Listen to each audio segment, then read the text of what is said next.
안녕하세요. 여도은입니다. 네, 안녕하세요. 최인입니다. 네, 오늘도 머니네버 슬립 시작하도록 하겠습니다.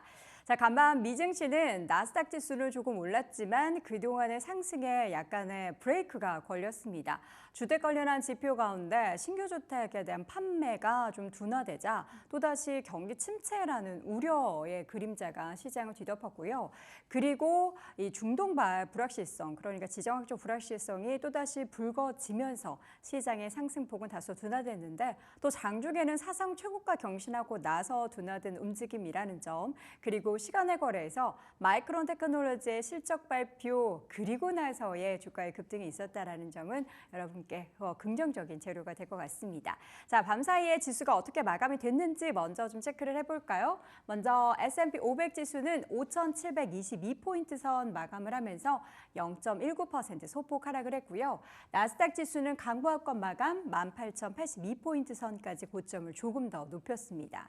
다우지수는 0.7%대 하락했고요. 41,900선에서 마무리가 됐습니다. 네, 간밤에 8월달 신규 주택 판매 건수가 발표가 됐습니다. 미국의 신규 주택 판매가 감소세를 보이면서 이 모기지 금리 하락 속에서 주택 구매자들은 다소 좀 신중한 스탠스를 취해주고 있는데요. 한 달 전 대비 4.7% 감소한 71만 6천 채를 기록을 했습니다. 앞서 7월에는요, 2022년 이후 가장 빠르게 증가한 바 있었는데요. 그래도 1년 전 대비해서는 9.8% 증가를 했다고 합니다.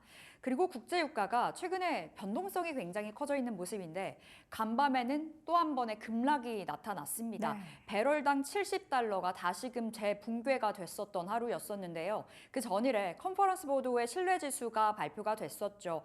100을 밑돌면서 경기 침체 쪽으로 그 시각이 기울었고 간밤에 발표가 됐었던 신규 주택 판매 건수도 줄면서 경기 침체를 가리키면서 원유 수요에 대한 우려가 다시금 생겨났습니다. 중국발 유동성 확대도 일단은 좀 제한적으로 움직여줬던 모습인데요. WTI가 2% 넘게 떨어지면서 69달러 선에서 장을 마쳤습니다. 자, 그리고 마이크론 실적 발표가 나왔습니다. 장 마치고 실적이 공개가 됐고요. 기대 이상이었습니다. HBM, 디램의 수요가 모두 다 좋았고 내년 HBM3 12단 그 5세대에 대해서 생산량도 확대하겠다라는 방침도 내비쳤는데요. 매출액이 77억 5천만 달러가 나왔고요. 예상치는 76억 6천만 달러여서 그 예상치를 상회했습니다. 그리고 EPS도 1.18달러가 나오면서 예상치 1.11달러를 크게 웃돌았고요. 4분기 매출 가이던스가 굉장히 좋았는데요. 87억 달러 전망치 83억 달러를 웃돌면서 강하게 시간 외에서 튀어 올라가는 모양새 그려갔습니다. 네. 자, 전체 맵을 통해서 시장을 가늠해 보자면요. 전체적으로 좀 약간 불구죽죽한 그런 모습들이 나타나고 있죠. M7 종목들도 좀 혼조를 보인 가운데 어제 나스닥 지수는 엔비디아, 테슬라 그리고 메타 정도가 끌고 올라갔다로 보실 수 있겠습니다. 마이크로소프트 0.6% 상승했고 엔비디아 주가의 상승세는 계속해서 이어지고 있죠. 2%대 강세, 그리고 AMD의 주가도 2%대 오름세. 최근에 가장 강한 게 인텔이죠. 인텔 주가도 3% 넘게 올랐고요. 오늘 실적 발표한 마이크론 테크놀로지 장중에는 2% 가까이 올랐고 시간의 거래에서는 10% 넘는 급등을 보이고 있습니다. 잠시 후에 자세하게 또 체크해 보도록 하겠고요. 브로드컴 등의 종목들도 조금이나마 상승세를 이어갔고요. 서비스나우의 종목은 좀 하락했네요. 세일스포스는 반면 상승을 했고 지금 우버 등의 종목들은 전체적으로 좀 쉬어가는 모습이 나타났습니다.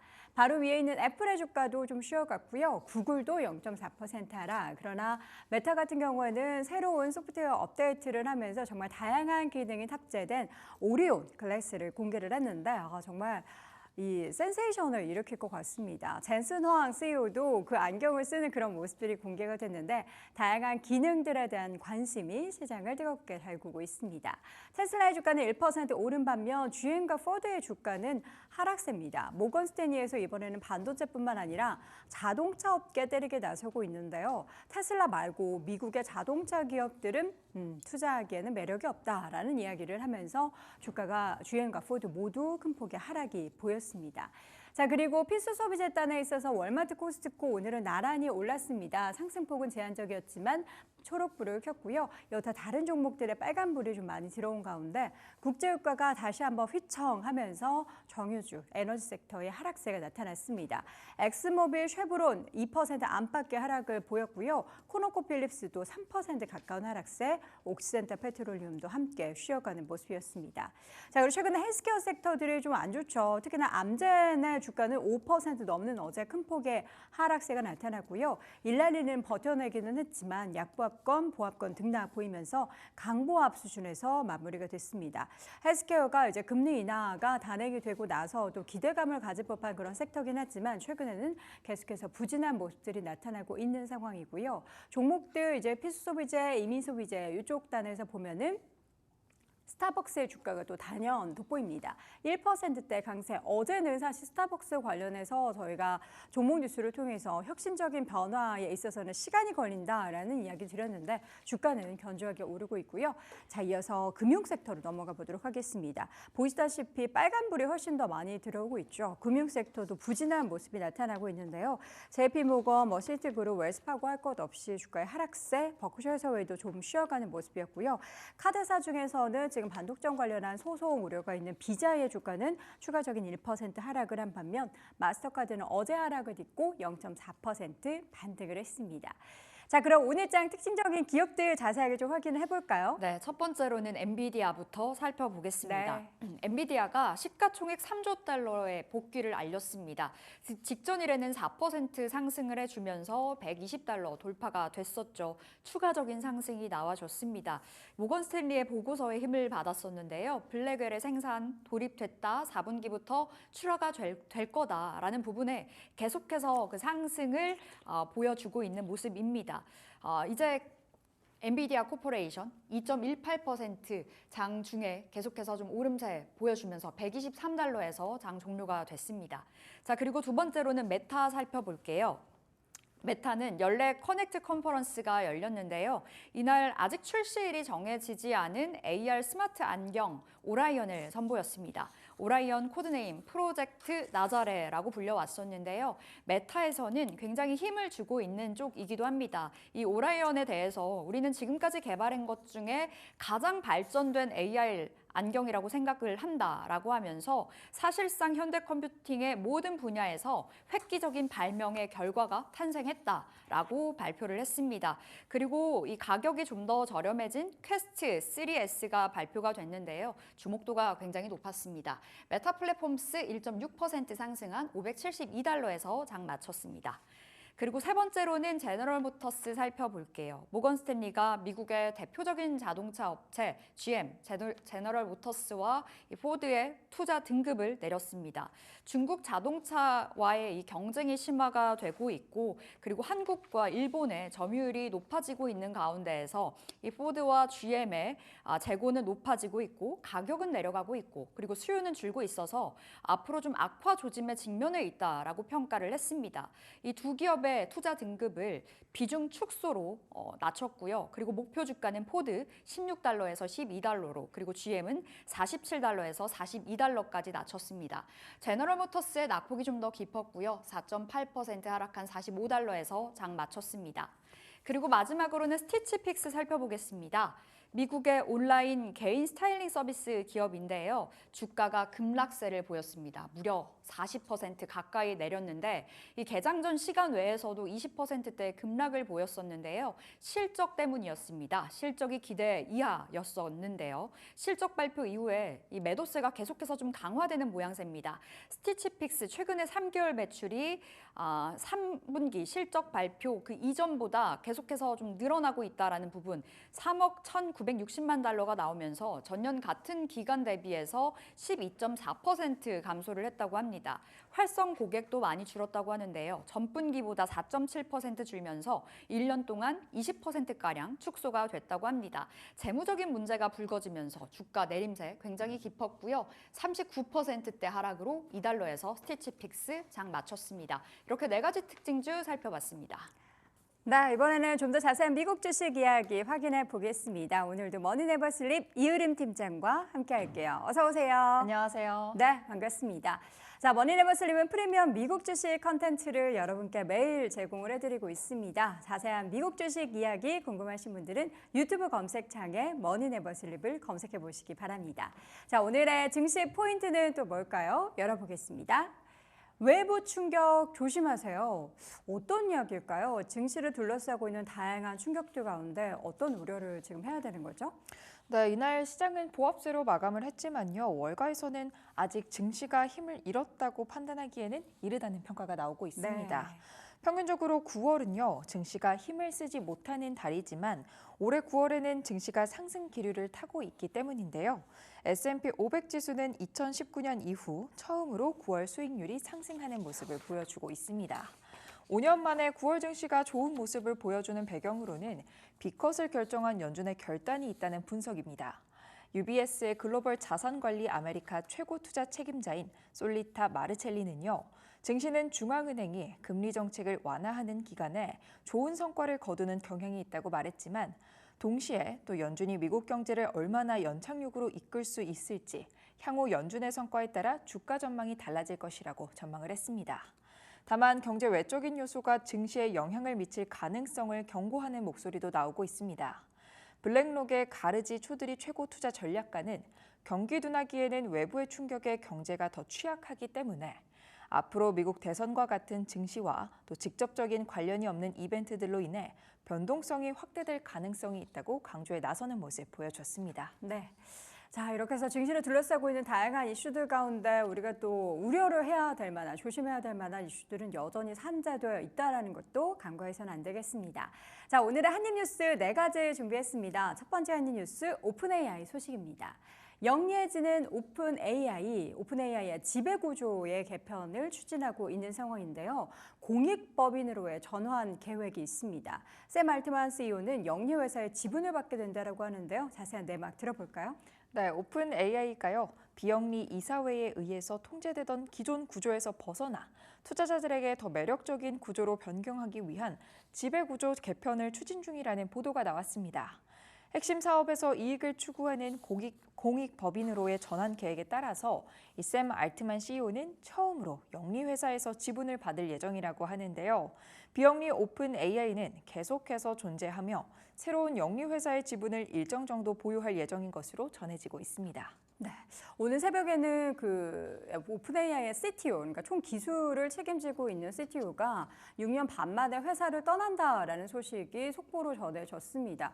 사실 오픈AI의 주요한 스타트를 같이 했었던 인물들이 다 이탈하고 있는 가운데 이런 지배구조 개편이 과연 오픈AI의 미래에 어떠한 영향을 미치게 될지도 주목해 보겠습니다. 자, 이어지는 두 번째 헤드라인 보겠습니다. UBS에서의 이야기인데요. AI가 이제 시작이다. 사실 최근에 모건 스탠리에서 너무 안 좋은 이야기를 했는데 정반대인 것 같습니다. AI 랠리에 대해서 상승 여지가 있다라는 분석을 내놨고요. 아직까지 관련한 산업이 초기 단계로 분석이 된다라는 내용이 함께 담겨 있습니다. 그래서 이 매그니피센트 7, M7 종목에 대한 관심을 계속해서 가져보라라는 이야기를 했다고 하는데요. 자세하게 확인해 볼까요? 네, UBS가 2022년 말 챗 GPT 출시 이후 지금까지 이어진 AI 랠리를 두고요. 앞으로 더 상승할 여지가 있다고 평가를 했습니다. UBS는 AI 산업이 아직 초기 단계에 있다고 보고 있습니다. 향후 12개월에서 18개월 동안 이 AI 인프라, 플랫폼, 애플리케이션에서 강력한 투자 기회가 있다고 분석을 했는데요.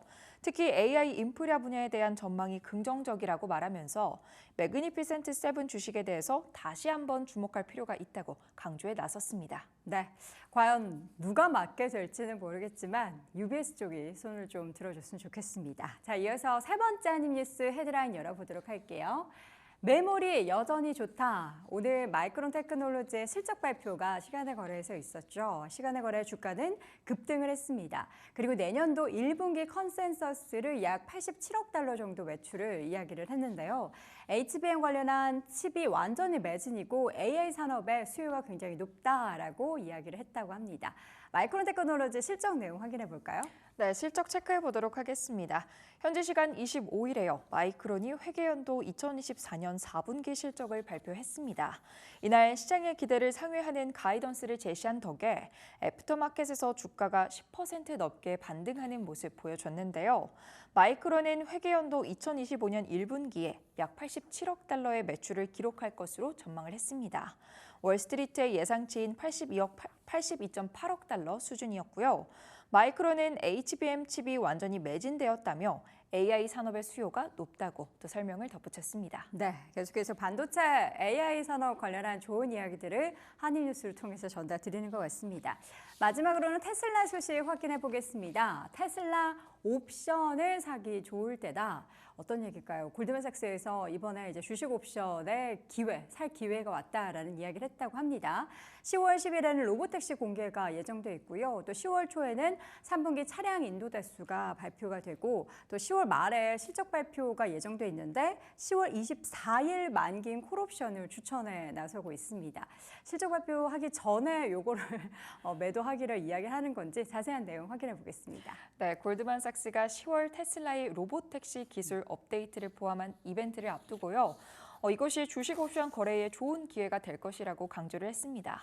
테슬라는 10월 10일 로보택시 이벤트와 또 3분기 차량 인도 실적도 발표할 예정인데 골드만삭스는 이벤트의 결과로 테슬라의 주식이 상승하는 시나리오를 고려해서 10월 24일 만기가 되는 이 콜옵션을 추천하고 나섰습니다. 네.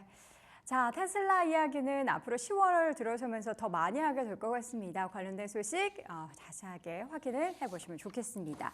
자, 이어지는 종목 뉴스 첫 번째 소식은요. 구글이 마이크로소프트의 반독점 제소장을 제출을 했다고요? 네, 맞습니다. 오늘 구글과 마이크로소프트의 소식을 조금 가져와 봤는데요. 자세하게 살펴보도록 하겠습니다. 아마존 AWS, 또 알파벳의 구글 클라우드, 그리고 마이크로소프트의 애저는요. 클라우드 3대장이라고 불리고 있죠. 이들 세 기업은 클라우드 산업에서 점유율을 높이기 위해서 굉장히 경쟁에 박차를 가하고 있는 상황인데요. 네. 25일 CNBC에 따르면요. 구글은 유럽연합 집행위원회에 마이크로소프트가 불공정 라이선스 계약을 통해 클라우드 컴퓨팅 산업에서의 경쟁을 저해했다며 반독점 제소장을 제출했다고 합니다. 마이크로소프트가 특정 라이선스 조건을 사용해서 고객이 다른 클라우드 서비스를 쉽게 사용하지 못하게 했다는 건데요. 마이크로소프트가 윈도우 서버 및 마이크로소프트 오피스의 제품의 영향력을 통해서 고객들이 애저 클라우드 인프라 제품 외에는 다른 제품을 사용하기 어렵게 만들었다는 게 이유입니다. 네. 이번에 구글의 공격으로 그럼 마이크로소프트의 벌금은 얼마나 내는 거죠? 네, 연간 최대 10억 유로의 벌금을 내야 할 것으로 보여지고 있는데요. 구글의 마이크로소프트에 대한 공격이 예사롭지는 않아 보입니다. 네. 구글은요, 고객이 한 클라우드 공급 업체에서 다른 공급업체로 전환할 수 있는 능력을 제한하는 라이선스 약관으로 인해서 마이크로소프트는 연간 최대 10억 유로의 벌금을 지불해야 한다고 주장하고 있고요. 구글은 보안 문제도 여기에 더해서 끌어들였습니다. 마이크로소프트의 클라우드 관행으로 인해 고객 기업이 보안 문제에 더 취약해질 수도 있다는 거죠. 구글 클라우드 플랫폼의 책임자인 아미 자베리는 마이크로소프트가 EU 반독점 규정을 100% 위반하고 있다고 생각한다고 말했고요. 불공정 라이선스 계약으로 인한 제한은 고객에게 선택권을 허용하지 않는다며 마이크로소프트가 이 기술의 엄청난 상업적 잠재력을 깨닫자 제한을 적용했다고 또 덧붙이기도 했습니다. 결국 정리를 해본다면 마이크로소프트가 의도적으로 자사의 이익을 위해 행동하면서 이 같은 행동이 시장 경쟁에 악영향을 미치고 있다고 정리를 해볼 수 있겠습니다. 네, 그러면 이러한 소송 가운데 마이크로소프트와 알파벳의 주가는 어땠을까요? 네, 마이크로소프트의 주가는 현지 시간 25일 0.69% 오르면서요. 432.11달러의 장을 마감했습니다. 알파벳의 주가 역시 0.49% 떨어지면서 191.49달러의 정규장을 마쳤습니다. 네.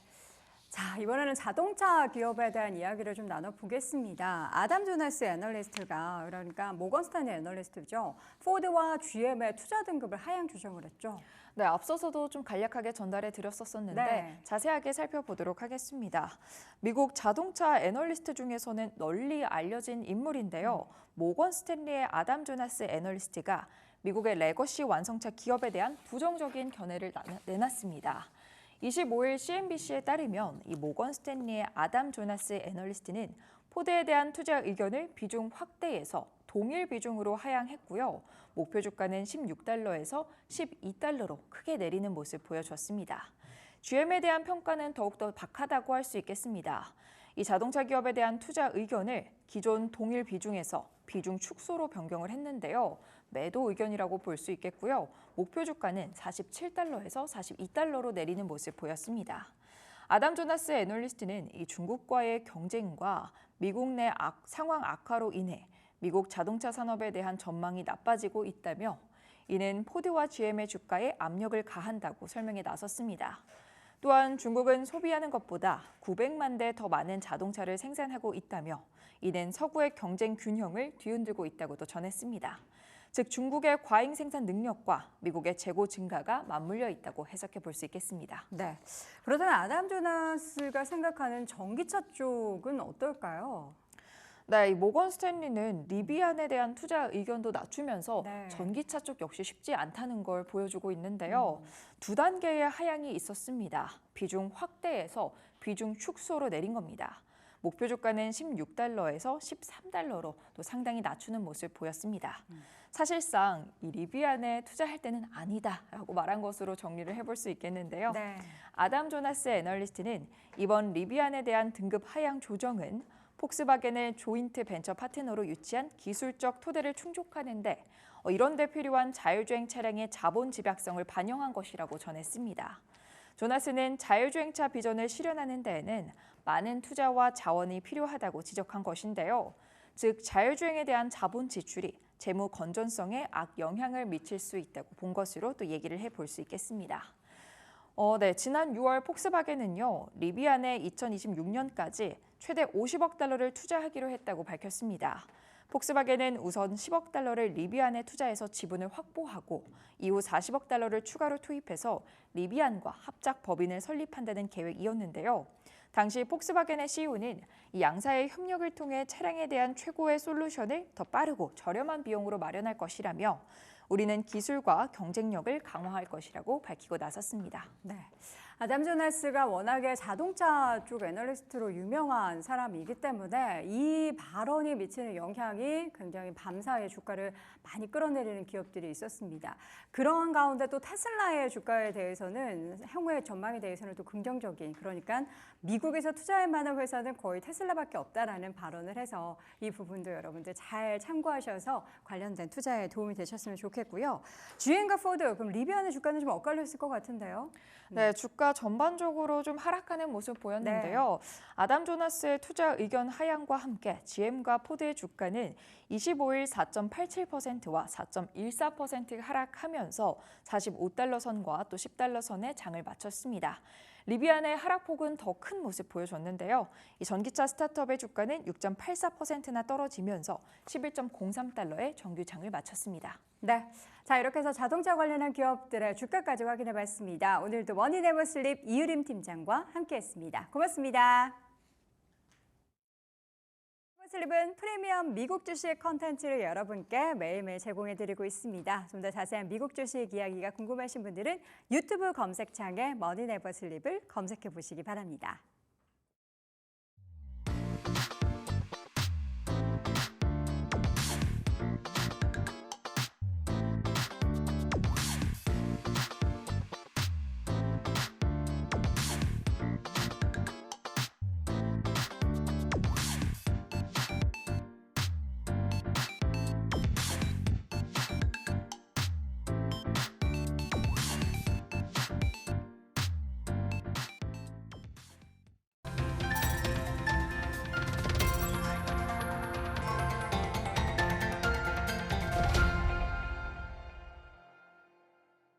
네, 문서진의 찍설 함께하겠습니다. 타이탄 파트너스 문서진 대표 나오셨습니다. 어서 오세요. 네, 안녕하세요. 네, 대표님. 어제장은 진짜 백약이 무효했던, 그러니까 여러 가지 그 부양책에도 뭐 호재성 이슈에도 반응을 안 했던 국내 증시였는데 오늘은 마이크론 약발 좀 들까요? 들어야 되지 않을까요? 그러니까 8월부터 지금까지 외국인들이 10조 가까이 우리 시장을 네. 매도를 했어요. 근데 그게 대부분 10조가 한 9조는 삼성전자고 나머지 1조가 SK하이닉스예요. 그래서 사실상 반도체에 대한 부분을 거의 다 팔았다라는 거잖아요.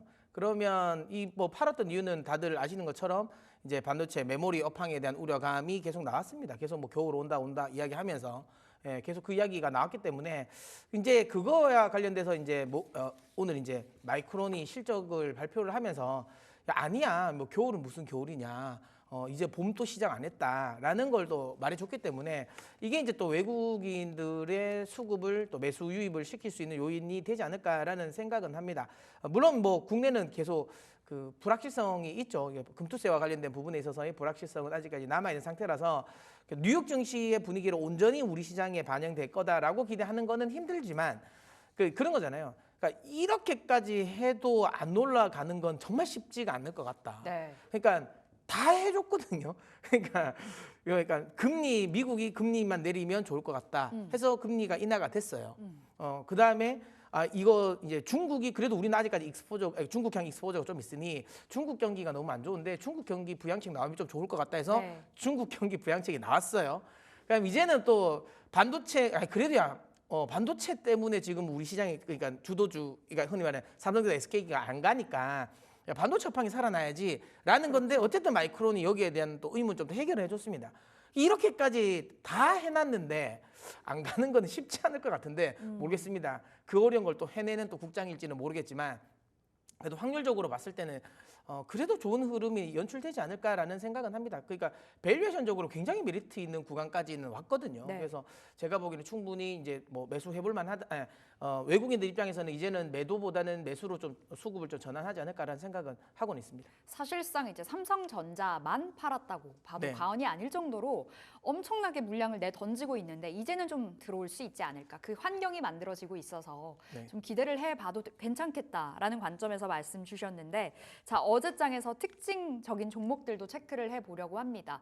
확실히 이제 경기 부양책, 중국발 경기 부양책에 좀 반응이 나왔던 어제장이었었던 것 같은데 첫 번째 특징주 FNF부터 보도록 하겠습니다.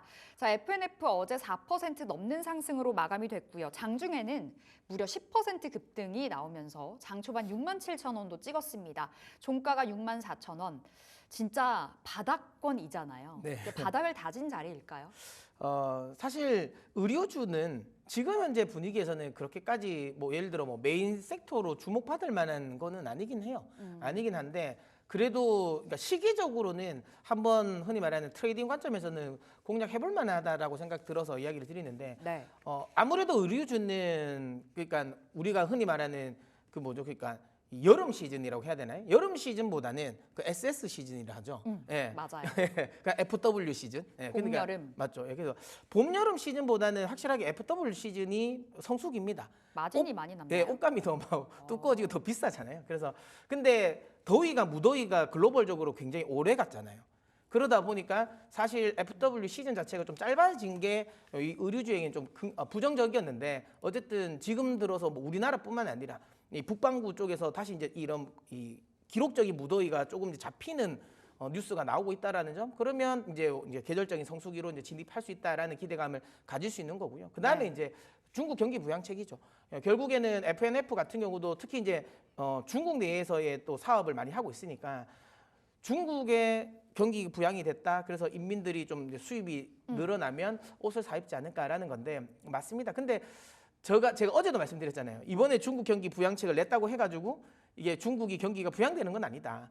그러니까 중국의 경기가 침체됐던 원인이 뭐냐? 미국과의 대립각이었다. 그럼 그게 해소되지 않으면 중국이 경기가 회복되는 건 흔히 말하는 다시 화랑기로 접어들려면 아직은 시간은 많이 필요해 보여요. 아직은 안 된다라고 생각은 하지만 그래도 중간중간 나오는 것들, 특히 최근 들어서는 이제는 직접적으로 돈 또 쏴주려고 하거든요. 대학생들 이 학자금 융자 관련 부분도 있어서 직접적으로 돈을 다시 쏴주려고 하는 모습, 이런 모습은 그래도 일정 수준의 소비는 좀 회복될 수 있는 요건은 만들어질 거라고 생각합니다. 그래서 중국 쪽에 대한 매출, 아웃도어 관련 매출 기대감도 있고, 네. 그리고 FNF 같은 경우가 이번에 디스커버리를 또 중국에 론칭을 하려고 하잖아요. 생각보다 그러니까 중국 내에서 우리나라 의류 기업들이 성공했던 케이스가 우리나라 브랜드를 가지고 가면 성공을 잘 못하더라고요. 그러니까 대체적으로 우리나라인지만 우리나라 브랜드가 아닌 걸 론칭을 해야지 잘 되더라고요. 옛날에 MLB 같은 것도 있지 않습니까? 네, 그런 것처럼 그러니까 우리나라 브랜드는 아닌데 뭐 미국과 대립각을 가지고는 있지만 미국 브랜드를 또 좋아하더라고요. 그래서 중국 가면은 다 MLB 모자 쓰고 다녔다고 그러더라고요. 네, 그래서 그런 관점에서 이번에 이제 디스커버리 관련 부분도 일단은 좀 성공할 수 있는 여건은 만들어지지 않을까라는 생각이 들고요. 그럼 가장 결정적으로 가격이 좀 쌉니다. 아무리 업황이 부진하다 하더라도 네. 예, 그래도 실적 대비해서 물론 뭐 의료주에 대해서 멀티플을 많이 주는 거는 아니지만 내년 실적 기준으로 보면 지금 PR 한 4배 수준이니까 정말 예, 저평가네요. 굉장히 저평가로 저는 생각되거든요. 그래서 지금 자리라면 뭐 트레이딩 관점에서 한번 접근해봐도 되지 않을까라는 생각이 드네요. 근데 대표님 앞서 이제 채팅창에도 막 올라오는데 존중님께서 FNF 저번 달에 목표가 하향 레포트도 나왔었는데 기가 막힌다 타이밍 요 말씀 주셨거든요. 근데 이제 사실 이게 중국 부양책 발표가 되기 전에 맞죠? 나왔던 거여서 그렇게 큰 영향은 없을까요? 어떻게 보세요? 근데 이제 그 목표가를 하향해도 9만 원이더라고요. 제가 제시해드리는 가격보다도 높아요. 근데 그러니까 이분 또 그런 생각한 것 같아요. 항상 이제 제가 증권사 리포트를 볼 때 항상 이제 드리는 말씀은 그러니까 괴리율이라는 게 있거든요. 네. 그러니까 목표가 하향을 왜 했는지를 보셔야 돼요. 아 그때 삼성전자 말씀 네. 주실 때 그 괴리율 설명해 괴리율, 주셨어요. 예, 예. 그래서 결국에는 업황에 대한 우려감보다는 이제 그 투자 의견이 중요합니다. 그 매수였는데 예를 들어 매도로 돌린다거나 이거는 이제 확실하게 이제 뷰가 바뀐 건데 목표가를 하향 조정하는 건 이제 자기가 처음에 했던 거에 괴리율이 너무 크니까 조정하는 거라서 그렇게 걱정 안 하셔도 될 것 같고요. 뭐 다시 한번 말씀드리지만 9만 원은 저는 조금 무리지 않을까 예, 네. 그렇게 생각하고요. 조금 더 안전 마진 정도는 챙길 수 있는 구간이라고 생각은 듭니다. 알겠습니다. 우리 존중님께서 채팅을 주셨는데 여러분 저희 채팅창이 굉장히 활성화가 되어 있거든요. 궁금하신 부분 있으면 언제든지 채팅창 들어오셔서 남겨주시면 저희가 계속해서 소통 이어가 보도록 하겠습니다. 자, 그럼 FNF 지금 자리 단기적인 반등 가능하다면 목표가는 어딜까요? 뭐 앞서도 말씀드린 것처럼 9만 원보다는 저는 좀 낮게 설정을 했고요. 저는 한 8만 원 정도 수준까지의 트레이딩은 가능하다라고 생각이 듭니다. 근데 이 정도까지만 가더라도 기대 수익률은 20%가 넘거든요. 네. 그래서 제가 보기엔 나쁘지 않은 수익률이라고 생각돼서 목표가 한 8만 원 정도 설정해드리고요. 손절 라인은 제가 5만 5천 원에 일단 설정은 해드렸어요. 보이시는 것처럼 이게 지금 4만 7천 원이 손절 라인일 수도 지지선일 수도 있는데 저는 이것보다 이게 만약에 5만 5천 원이 깨지면 이거는 뭐 큰 의미가 없다고 생각하거든요. 그래서 5만 5천 원이 안 깨지길 바라야 된다. 만약 깨지면 제가 보기엔 한 4만 원까지도 하락할 여지는 있기 때문에 일단 손절 라인은 5만 5천 원으로 설정해드리도록 하겠습니다. 알겠습니다. 목표가는 8만 원, 손절가는 5만 5천 원 FNF 잡아보도록 하겠습니다. 자, 두 번째로는 GST 살펴볼게요. 엔비디아 관련해서 GST가 어제 급등 나왔습니다. 장중에는요, 탄력도가 더 높았었죠. 14% 급등으로 17,700원까지 터치가 됐었고요. 오름폭은 한 절반 가까이 반납을 하면서 16,000원 선 6% 상승했는데 액침 냉각 쪽으로 굉장히 이제 상승세가 돋보여요. 어떻게 보세요, GST? 사실 그 액침 냉각과 관련돼서 기술력은 우리나라로만 치면 가장 좋습니다. 그래요? 예, 왜냐하면 액침 냉각은 두 가지 방식이 있거든요. 1상이랑 2상이 있는데 그 액침 냉각 2상 관련 부분에 있어서의 기술력이 가장 앞서 나가 있는 회사가 GST입니다. 가장 먼저 또 개발도 시작을 했었고요. 그래서 지금 이제 굉장히 상용화 관련 상용화를 지금 눈앞에 두고 있는데 1상은 말 그대로 그러니까 흔히 말하는 이 폐쇄형이 아닙니다. 개방형이거든요. 열어놓고 그래서 그냥 말 그대로 액침 냉각을 흔히 말하는 서버를 담궈 놓는 그리고 이제 그걸 이제 흔히 말하는 냉각을 시키는 것 자체도 이 액체 자체를 냉각을 시키는 거예요. 네. 그래서 비용이 조금 더 많이 듭니다. 근데 이거는 사실 일상은 이미 엄청나게 많이 활용되고 있어요. 가장 이제 많이 들어가는 데가 그 흔히 채굴 공장, 그러니까 비트코인 채굴하는 데가 대부분 이 일상 액침 냉각기를 사용하고 있어요.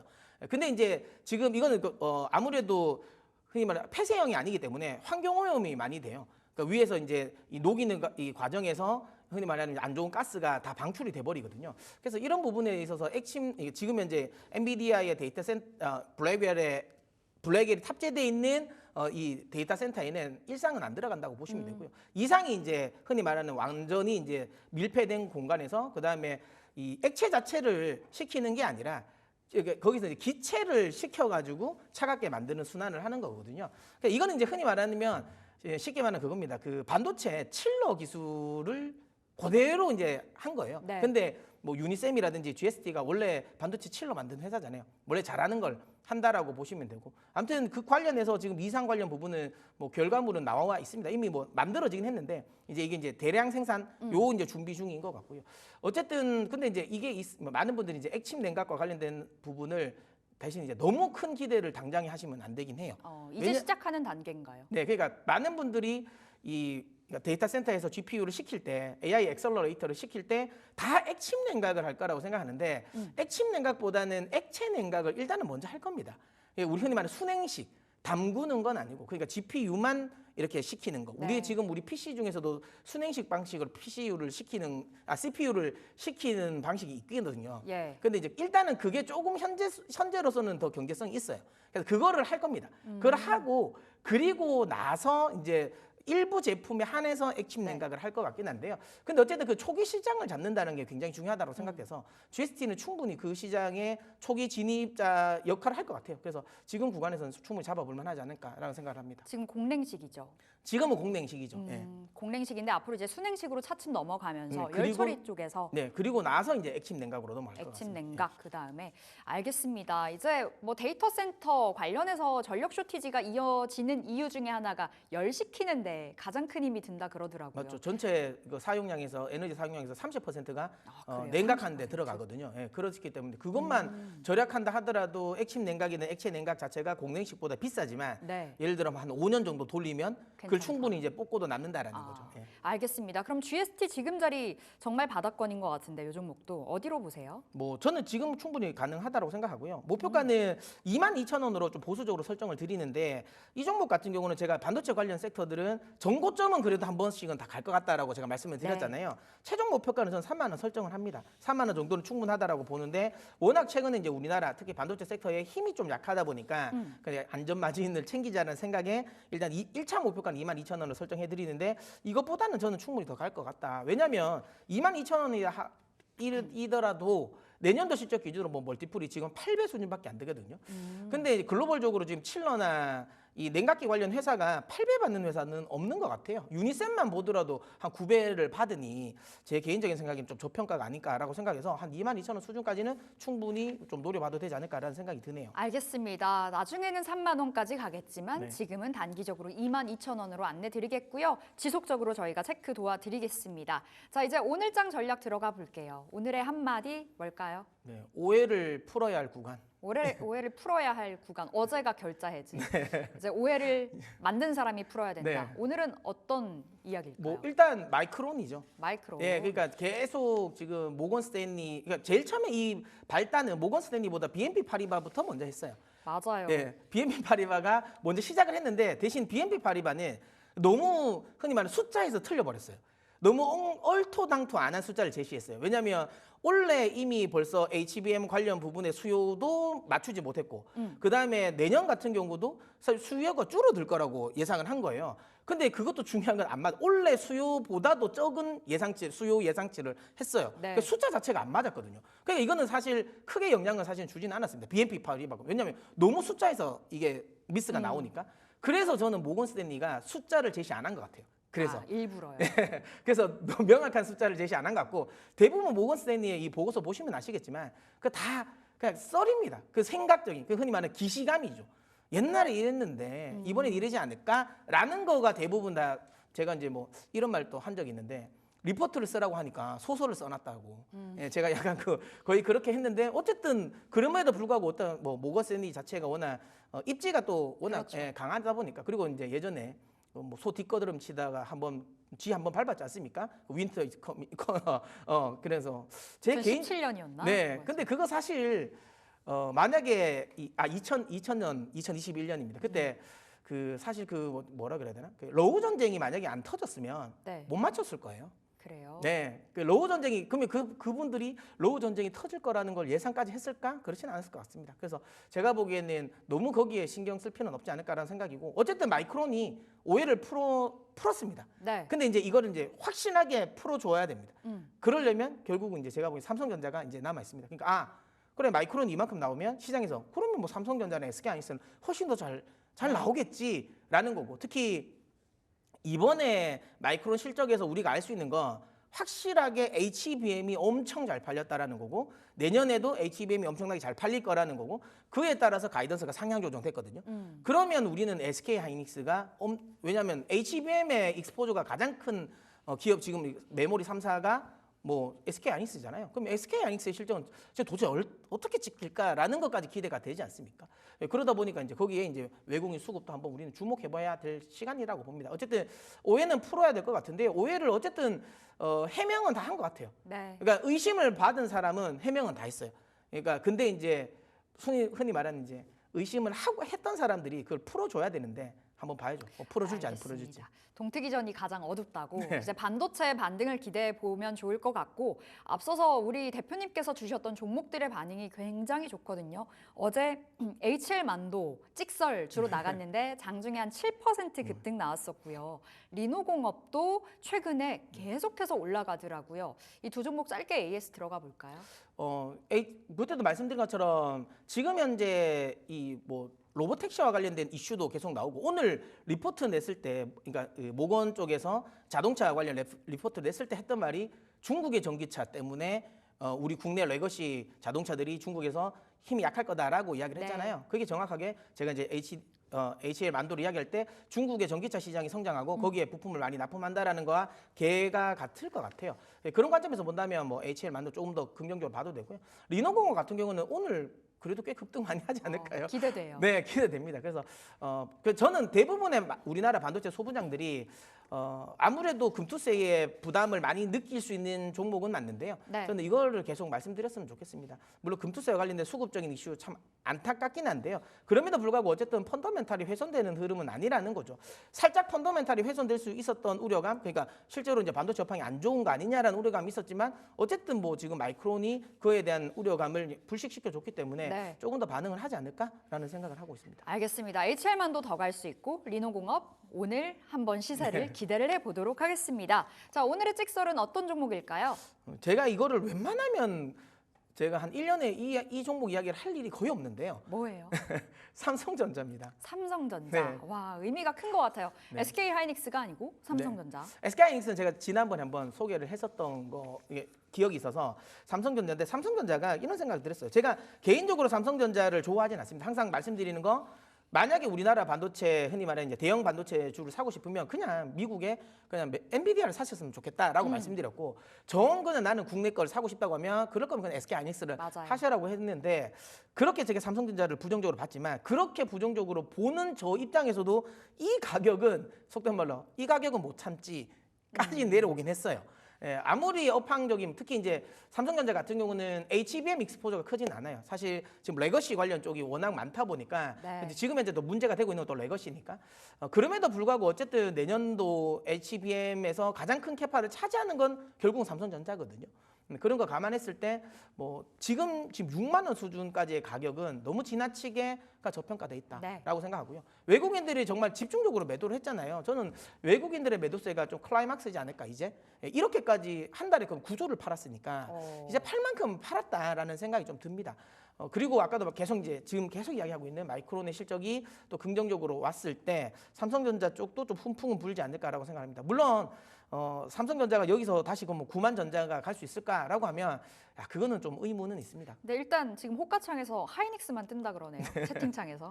그래도 삼성전자 괜찮다. 뭐 지금 가격대라면 충분히 가능하지 않을까라는 생각을 해서 예. 그 목표가를 제가 설정드리는 게 그래서 좀 보수적으로 좀 설정을 드립니다. 한 7만 5천 원 정도로 일단은 잡아 보시면 좋을 것 같아요. 왜냐하면 이거는 지금 이 밑에 구간은 하락 구간이에요. 하락 추세 구간이고요. 네. 최소한 하락 추세를 할 만한 종목은 아니라고 봐요. 그래서 제가 보기엔 최소한 횡보 구간까지는 올라오지 않을까라고 생각을 해서 7만 5천 원 목표가로 설정해 드리고요. 손절 라인은 5만 5천 원 설정해 드렸는데 저까지 올까요? 저까지 오면 저는 오히려 생각을 달리하겠습니다. 저는 이렇게 되면 저는 강령 5만 5천 원까지 간다면 만약에 강령 매수. 근데 안 갈 것 같아요. 제가 뭐 6만 원 지지하지 않을까라는 생각을 합니다. 알겠습니다. 지지선은 한 6만 원으로 확인해 보면서 목표가 7만 5천 원 삼성전자 오늘의 찍설주로 받아봤습니다. 자, 여기서 보내드릴게요. 타이탄 파트너스 문서진 대표 함께했습니다. 말씀 고맙습니다.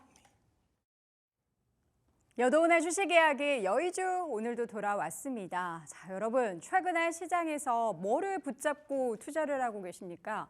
특정 종목을 붙잡을 수도 있고요. 뭐 정부의 정책 그리고 뭐 산업의 패러다임 여러 가지를 붙잡고 있지만 오늘 생각해 보면은 어제 시장에서 영향을 미쳤던 게 과연 오늘에도 이어질지 우리가 진짜 하루살이처럼 투자를 하는 게 최근에 좀 트렌드인 것 같아서요. 어제 시장을 되돌아보고 과연 이러한 모멘텀이 앞으로도 이어질 수 있을지 여러분과 함께 점검을 해보도록 하겠습니다. 밸류업 지수 공개된 후에 실망감이 있었죠. 어제 관련한 종목 중에서 빠진 종목의 주가가 하락하게 됐는데 이미 뉴스에 나왔기 때문에 뉴스에 팔아라. 그동안 올랐던 종목들에 대한 차익 실현 매물도 있었습니다. 그런데 그 가운데서 이 섹터에 좀 주목을 해보자. 의외의 섹터였거든요. 그거는 제가 마지막에 보여드릴 테니까 여러분 끝까지 함께해 주시길 바랍니다. 자, 어제 밸류업 관련한 내용들이 엊그제 공개가 됐고요. 어제 시장에 반영이 됐습니다. 베일벗은 코리아 밸류업 지수 과연 증시에 어떤 영향을 미쳤을까요? 어제 시장만 돌이켜 보면은 큰 반향이 없었던 것 같습니다. 중요한 것은 왜냐하면 관련한 종목들 중에서 좋았던 종목은 그러니까 기대감을 가졌던 종목은 이미 올라왔다라는 그런 경향들이 많았고 이 종목 왜 빠졌지 싶었던 것은 단기적인 하락이 있긴 했지만 관련한 종목에 대한 코멘트들을 다 보면은 결국에 이 종목은 주주환원 잘하는 종목이니까 밸류업 지수에 빠져서 수급 유입이 추가적으로 안 돼도 그만큼의 경쟁력을 가지고 다른 모멘텀으로 혹은 다른 수급으로 올라갈 수 있을 거야라는 생각에 저가 매수 이야기하는 전문가들도 많았습니다. 자, 100종목이 공개가 됐죠. 코스피에서 한 70개 가까이 그리고 코스닥에서는 한 30개 정도 종목이 포함이 됐습니다. 이 밸류업 프로그램의 핵심 수단이 이 밸류업 지수다라고 하는데 30일에 본격적으로 적용이 됩니다. 공시 여부, 그러니까 밸류업 관련해서 주주환원세 뭐 하냐 계속 공시를 해야 하는데 지켜보겠다라는 거죠. 매년 종목을 교체합니다. 이 100종목으로 계속 가는 게 아니라 리밸런싱을 계속 하는 거죠. 11월에 밸류업 지수 연계된 ETF가 상장될 거다라고 하는데 사실 이 ETF가 상장이 되면은 가장 기대가 되는 게 정부 주도로 만들었던 지수고 그러한 프로젝트이기 때문에 연기금 쪽에 있어서의 매수세 그리고 더불어서 외국인 매수세가 얼마나 유입될지가 관건이 되겠습니다.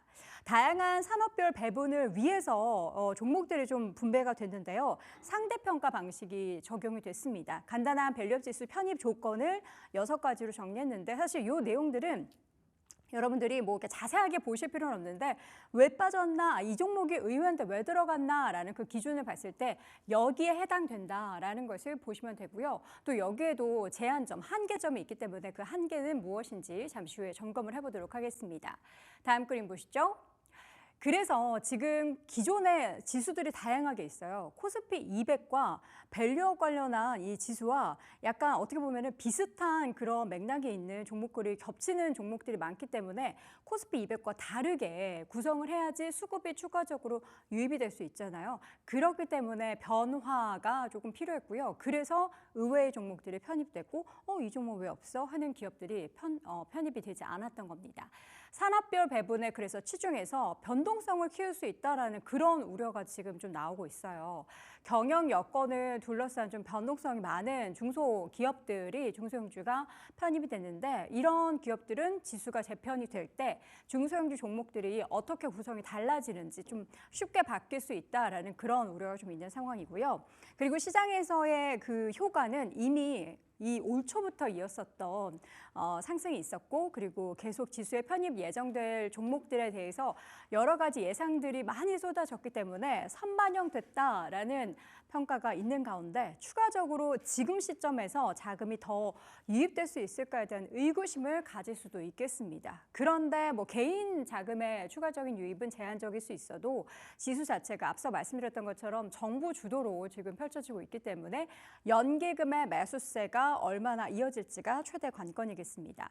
또 이 종목 가운데 HPSP나 클래시스, K과 같이 사모펀드가 보유한 이 세 개사가 포함이 됐는데요. 최근의 트렌드를 보면 사모펀드는 이 관련한 기업들에 투자를 해서 지분을 사서 이 기업을 상장 폐지를 합니다. 그리고 나서 경영 실적을 끌어올리고 그러한 좀 패턴을 가지고 있는데 이번에 이러한 또 밸류업 관련한 지수에 이런 종목들이 편입되고 나서는 상패라기보다는 좀 수급 유입되는 거 보면서 수급 유입되면 자연스럽게 주가가 올라가고 또 관련해서 계속 정부 당국에서 관련한 기업들이 얼마나 뭐 경영 실적뿐만 아니라 주주 환원을 열심히 하는지 지켜보기 때문에 이런 기업에 대한 관심도 시장에선 이야기를 하고 있습니다. 자, 제한점, 한계점이 많다라는 어저께 비판이 많았죠. 배당 유무만 고려, 그러니까 배당 성향이나 배당 수익률 이런 걸 고려 안 했다라는 거예요. 배당 성향이 20%를 밑도는 그런 종목수의 비율이 50%가 넘는데요. 그리고 이익 대비 높은 주가의 기업들이 편입된 것도 좀 아쉽다라는 대목 중에 하나고요. 과거 데이터 사용, 그러니까 작년과 재작년, 2년치 데이터를 사용한 것에 대해서 주요 종목들이 이러한 기준 때문에 위포함됐다는 거예요. 최근에 KB금융에 대한 편입에게는 당연시되는 그런 분위기였는데 이런 조건은, 그러니까 다른 조건들을 다 만족했는데 작년하고 재작년에 있었던 낮은 PBR이 좀 발목을 잡았다라는 건데 이 은행주 같은 경우에 KB금융은 대손 충당금 관련한 이슈도 있었기 때문에 그럴 수밖에 없는 상황인데 빠져서 아쉽다라는 게 시장의 평가입니다. 옆에 차트를 보시면요. 낮은 배당 수익률과 배당 성향을 가진 기업들이 다수 포진해서 주주 환원의 질적인 측면에서는 아쉽다. 그러니까 주주 환원을 잘하는 기업들이 포함이 돼야 되는데 일단 한다. 주주 환원을 한다라는 것에 있어서만 방점을 찍어서 과연 이런 관련된 종목들의 투자를 우리가 했을 때 진짜 주주 환원을 잘하는 기업들에 투자를 하는 것인가에 대해서는 의구심을 만들 수가 있겠습니다. 그런데 밸류업 지수가 공개가 되자 시장에서는 그 두 종목이 편입된 것을 눈여겨보라라는 목소리도 나왔습니다. 연기금의 밸류업 자금이 들어오면은 엔터주에 대해서 관심을 가져보자라는 건데요. SM 엔터테인먼트와 JYP 엔터테인먼트가 포함됐습니다. 100종목 중에. 물론 최근에 하이브는 참 주주분들이 마음 좀 안 좋을 만한 이슈가 있지만 이 두 기업은 포함이 됐고 수급적인 부분에 있어서 기대가 된다라고는 하는데 결국에는 근데 이런 수급이 또 추가적으로 유입되려면 실적이 좀 담보가 돼야 되는데 두 기업의 작년 이후에 4분기 연말 이후에 연기금이나 외국인들의 수급을 보면요. 쭉쭉 빠져나가고 있어요. 그래서 지금 시점에서 밸류업 지수에 포함되고 관련한 ETF가 출시가 되면 내년 연초부터는 엔터 쪽에 있어서의 기대감을 가져볼 수 있겠다. 그리고 지금 연말이니까 또 콘서트나 또 새로운 음반 발매가 많기 때문에 올해 4분기 실적 좋고 또 내년에 이러한 부분들이 같이 좀 이어진다면 산업적인 부분 또 수급적인 부분도 다 좋지 않을까에 대한 기대감을 가지고 있습니다. 중요한 건 이제 연말에 얼마나 콘서트 매출 또 해외 매출 또 음반 매출이 잘 나오느냐가 관건이겠죠. 최근에 제가 SM은 안 가져갔고요. JYP만 가지고 왔는데요. 외국인의 지분율이 정말 2024년 연말 이후에 뚝뚝 떨어지는 것을 볼 수가 있겠습니다. 그런데 이제 개별 종목으로 들어가진 않더라도 ETF로 유입되는 그런 자금들이 엔터주를 한 번 더 노크를 하게 된다면 여기에 플러스 알파 업황까지 좋아진다면 관심 가져볼 만한 종목으로 꼽히고 있으니까요. 여러분들도 그 추이 잘 지켜보시면서 제일 중요한 4분기에 유의미한 실적을 낼 수 있을지 함께 체크해 보시기 바랍니다. 자, 여도원의 주식 이야기 오늘 밸류업 관련한 시장의 영향 함께 짚어봤습니다. 자, 이번에는 우리 시청자분들과 함께 개장 상황 또 동시효과 분위기 체크해 볼 텐데요. 오늘은 기업공시연구소 변영인 대표, 불사조 리서치 김진경 본부장 두 분과 함께합니다. 어서 오세요. 네, 반갑습니다. 네, 안녕하세요. 자, 오늘도 전략부터 한번 좀 짜보도록 하겠습니다. 변 대표님. 네, 먼저 지정학적 리스크에 대한 영향 이 부분을 좀 가장 중요하게 좀 봐야 될 것 같고요. 아직 네. 뭐 전면전이 확대되지는 않았지만 어제 오후장에서의 어떤 흐름들 좀 감안했을 때는 지정학적 리스크가 수급적인 측면에서 영향도는 무시 못할 어떤 수준이다라는 점 참고하면 좋을 것 같고요. 다소 보수적인 투자 대응이 좀 유효하지 않을까라고 보고 있는데 여기서 말씀드린 이제 보수적인 투자는 지금 현재 매수를 해서는 안 된다 이런 표현들보다는 지금 개별주 특히나 어떤 재료에 의해서 단기적인 수급이 좀 부각되는 그런 종목들보다 오늘 뭐 마이크론의 어떤 실적 발표 이후에 반도체 섹터의 어떤 저점을 확인했던 그래서 우리가 예상해 볼 수 있는 실적이 완연한 그런 종목들의 경우에는 계속해서 관심을 가질 수 있겠지만 우리가 좀 단기적인 어떤 수급 변동성이 큰 그런 종목들의 경우에는 다소 보수적인 어떤 접근이 필요한 때다라고 좀 말씀드리겠습니다. 네, 오늘 시간을 고려해서 마이크론 테크놀로지의 실적이 공개가 된 영향으로 이 지정학적 리스크를 덮어버릴 수도 있겠지만 여전히 좀 기저가 깔려 있다라는 사실은 우리가 좀 간과해서는 안 될 것 같습니다. 김진경 본부장님 전략 세워주시죠. 네, 어제 일단은 국내 시장 이제 분위기를 살펴보니까는 네. 이제 정강 후약의 장세를 보였습니다. 그러니까 중국발 훈풍이 좀 불었지만 결과적으로 밸류업에 대한 실망감이라든지 또 뭐 어떤 금투세 이슈라든지 네. 이런 우려감들이 또 반영이 되었고요. 이런 모습으로 봤을 때는 지금 시장은 아직까지 기대거리나 호재보다도 뭔가 우려감을 좀 더 민감하게 반영을 하고 있는 시장이다라는 점 말씀을 드리도록 하겠습니다. 일단 마이크로 이제 호실적을 발표했었죠. 또 시간에서도 급등하는 모습 보였었는데 다만 이런 부분들이 또 오늘은 반도체 이 투톱 좀 주에게도 또 어떤 흐름으로 이어질 수 있을지 특히나 삼성전자의 경우는 외국인의 매도세가 다시금 어느 정도 수급이 좀 돌아설 수 있을지 이런 부분들도 좀 살펴보실 필요가 있다라는 점 말씀을 드려보도록 하겠고 지금의 경우는 뭔가 시장 자체가 거래대금 자체가 좀 부족한 상황이다 보니까는 워낙 이슈에 민감할 수밖에 없는 상황입니다. 그러다 보니까는 좀 더 종목별로 좀 희비가 엇갈리는 모습들이 좀 종종 나타나게 되는데 뭔가 좀 시장 자체 기대감을 가지고 접근하신다기보다도 아직까지는 이슈에 민감하기 때문에 개별 종목별로 살펴보자라는 점 말씀을 드려보도록 하겠습니다. 네. 자, 현재 동시효과 상황에서 지수 상황 좀 체크를 해보도록 하겠습니다. 지수가 어떻게 흘러가고 있는지 보자면 코스피, 코스닥 모두 강세인데요. 역시나 오늘 마이크론의 실적 영향으로 급등세 보이고 있는 코스피입니다. 1% 넘는 강한 상승 출발 예상되면서 2,626포인트 선 지나고 있고요. 코스닥 지수는 0.48% 오르면서 현재 762포인트 선 지나고 있습니다. 동시효과에서 지금 하이닉스의 주가가 좀 궁금한데요. 와, 이게 실합니까? 8% 급등? 네. 이대로 가는 겁니까?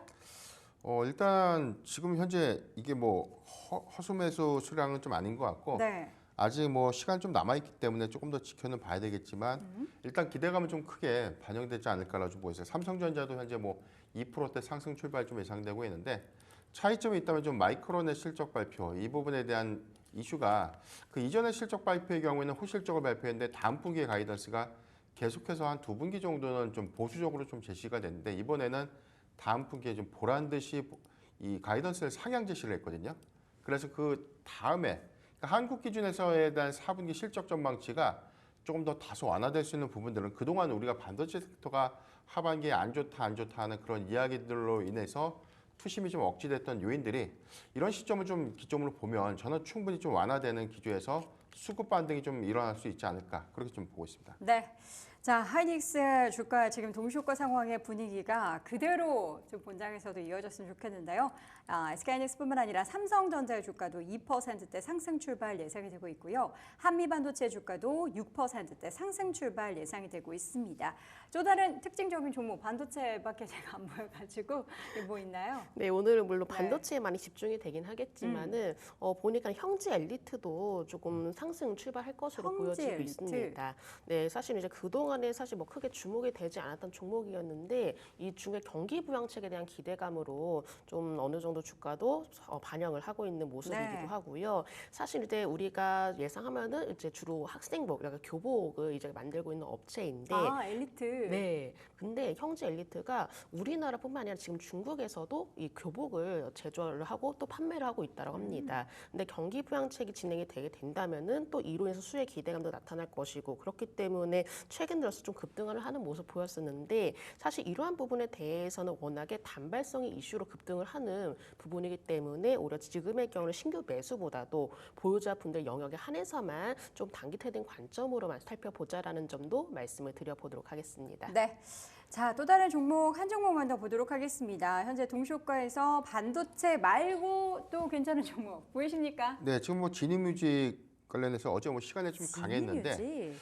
지금 내용들을 보면 지금 음원에 관련된 이 끼어 팔기를 좀 금지하는 이 공정위 제재 수혜에 관련된 유튜브 수혜죠. 뮤직. 그렇죠. 네. 그래서 뭐 NH벅스라든가 지니뮤직, 드리머스 컴퍼니가 어제 시간에서 좀 강한 흐름들 좀 보여줬거든요. 그래서 네. 오늘 시초에 아마 그런 기대 요인들이 소폭 좀 반영은 좀 되겠지만 중요한 부분은 시세의 연속성들을 좀 우리가 감안해 봤을 때는 짧게만 좀 접근은 가능하지 않을까. 오늘같이 주도주가 강하게 좀 반등을 하고 있을 때는 저는 과감하게 사실 뭐 개별주에 관련된 이슈에 너무 집중하기보다는 그동안 못 움직였던 그리고 3분기의 실적 기대 요인들이 좀 큰 종목들 우리가 레거시 반도체 부분에 대한 시황 악화 부분들은 좀 우려를 했지만 전반적인 상황들을 보면 크게 좀 우려할 수 있는 요인들보다는 오히려 뭐 장비주의 경우에는 3분기 실적에 관련된 확장성들이 좀 더 커질 수 있는 부분들이 있는데 주가는 좀 같이 빠졌다는 점들을 좀 고려해 보면 저는 좀 기회를 좀 다른 관점으로 해석해서 좀 접근이 가능하지 않을까 그렇게 좀 보겠습니다. 네. 근데 저는 궁금한 게 네. 유튜브 뮤직이 그냥 1+1으로 주는 거 아니고 끼워 팔기인지 여부를 잘 모르겠어요. 그 얘기하려면 제가 봤을 때는 개장을 해버릴 것 같으니까 잠시 후 개장하고 나서 체크를 해보도록 하겠고요. 현재 동시호가에서는 여전히 코스피는 1.3%대 상승, 코스닥은 0.6% 가까이 오름세 보이고 있고 SK하이닉스가 계속해서 8% 넘는 강한 상승 출발 예상되면서 거의 18만 원 선 다가서고 있습니다. 과연 동시호가 분위기를 개장까지 이어질 수 있을지 잠시 후 함께 하시죠.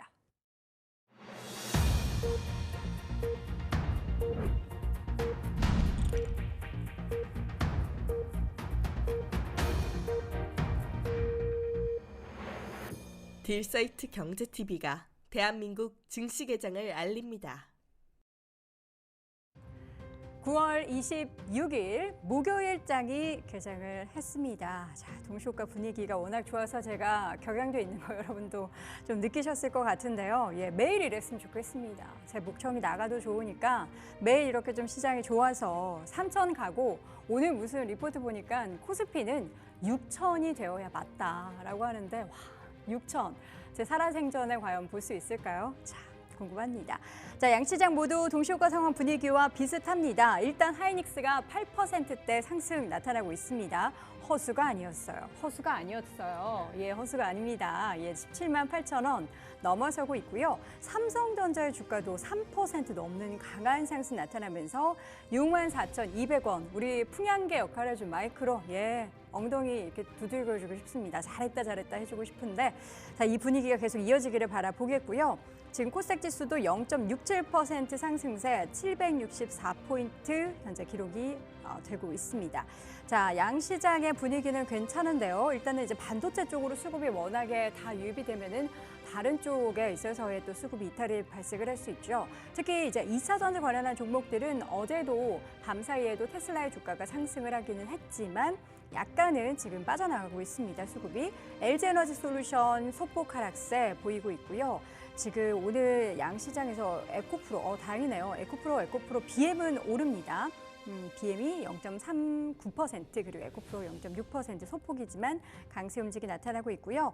자, 그리고 금융주 일부 좀 보도록 하겠습니다. KB금융 반등하고 있습니다. 1%대 반등 그리고 어제 5% 빠졌던 신한지주의 주가도 2%대 밸류업 관련해서 뉴스 나왔다 팔자 혹은 편입 안 됐다 팔자 했던 그런 수급들이 오늘은 다시 한번 시장에서 유입이 되는 그런 상황이 연출되고 있습니다.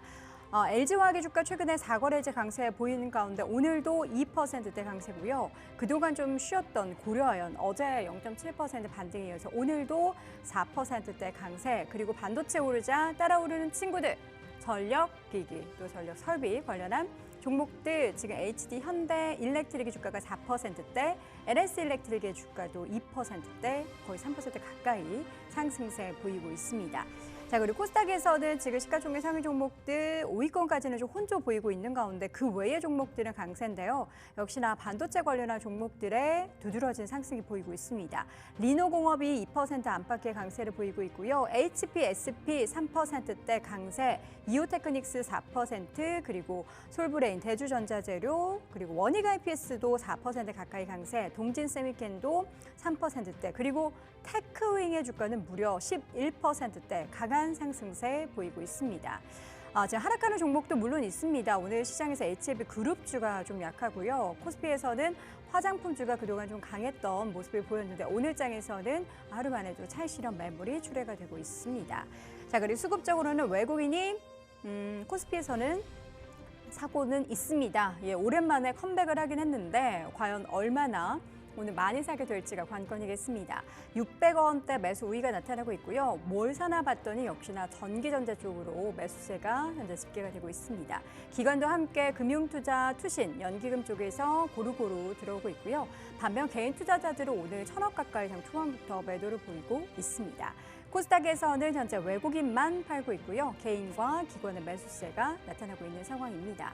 자, 업종 중에서는 당연히 전기전자 섹터가 가장 크게 오르고 있습니다. 3%대 가까운 상승 보이고 있는데 장 초반 8% 넘었던 SK하이닉스의 주가가 탄력이 다소 떨어지게 됐지만 여전히 7% 가까운 상승이고요. 현재 18만 원 선 열심히 터치를 하려고 노력을 하고 있습니다. 17만 6,800원 지나고 있고 삼화전기도 좋습니다. 6%대 넘는 강세, 이수페타시스 4%, HD현대일렉트릭 3.8%, 효성중공업 3.4%, 삼성전자 3%대 그리고 일진전기, 산일전기, 대한전선 등의 전선 관련한 종목들도 강세 보이고 있습니다. 자, 그리고 보험, 철강금속, 금융, 증권 어제 좀 하락했었던 종목인 금융주 일제히 올라가고 있고요. 철강금속 업종은 어제에서 오늘도 강세입니다. 자, 그리고 오늘 건설주도 움직임 여전히 좋고요. 화학주도 움직임 계속해서 상승 흐름 보이고 있습니다. 자, 오늘 테마 쪽에서는 어떤 종목들이 좀 움직이고 있을까요? 한번 확인을 해보도록 하겠습니다. 역시나 반도체 쪽 계속 움직이는데 반도체 재료, 장비, AI, 인공지능 관련한 종목들 움직이고 있고요. 남북 경협, 원숭이 도창, 엠폭스 이 종목들이 또다시 움직임이 나타나고 있네요. 그리고 북한 쪽 광물, 요거 무슨 일 때문에 이렇게 움직일까요? 그리고 일부 자동차 부품주, 로봇주의 상승세도 현재 구간 기록이 되고 있습니다. 자, 오늘은 기분 좋게 상승 출발 이어나가고 있는 지금 개장 상황입니다. 먼저 코스피의 특징을 한번 좀 전반적으로 확인해 볼까요? 네, 일단 뭐 주도주였던 반도체 섹터의 귀환이 지수의 어떤 상승을 좀 이끌지 않았나를 좀 보이는데 아직 뭐 외인 수급이 뭐 코스피에서 강하게 좀 유입됐다, 현물 관점에서는 강하게 유입됐다라는 시그널을 좀 확인할 수는 없지만 최근에 삼성전자의 이 연일 이 외인의 어떤 매도세들을 좀 감안해 봤을 때 오히려 오늘의 어떤 매수세 유입이 굉장히 좀 반가운 부분이 아닌가라고 보고 있습니다.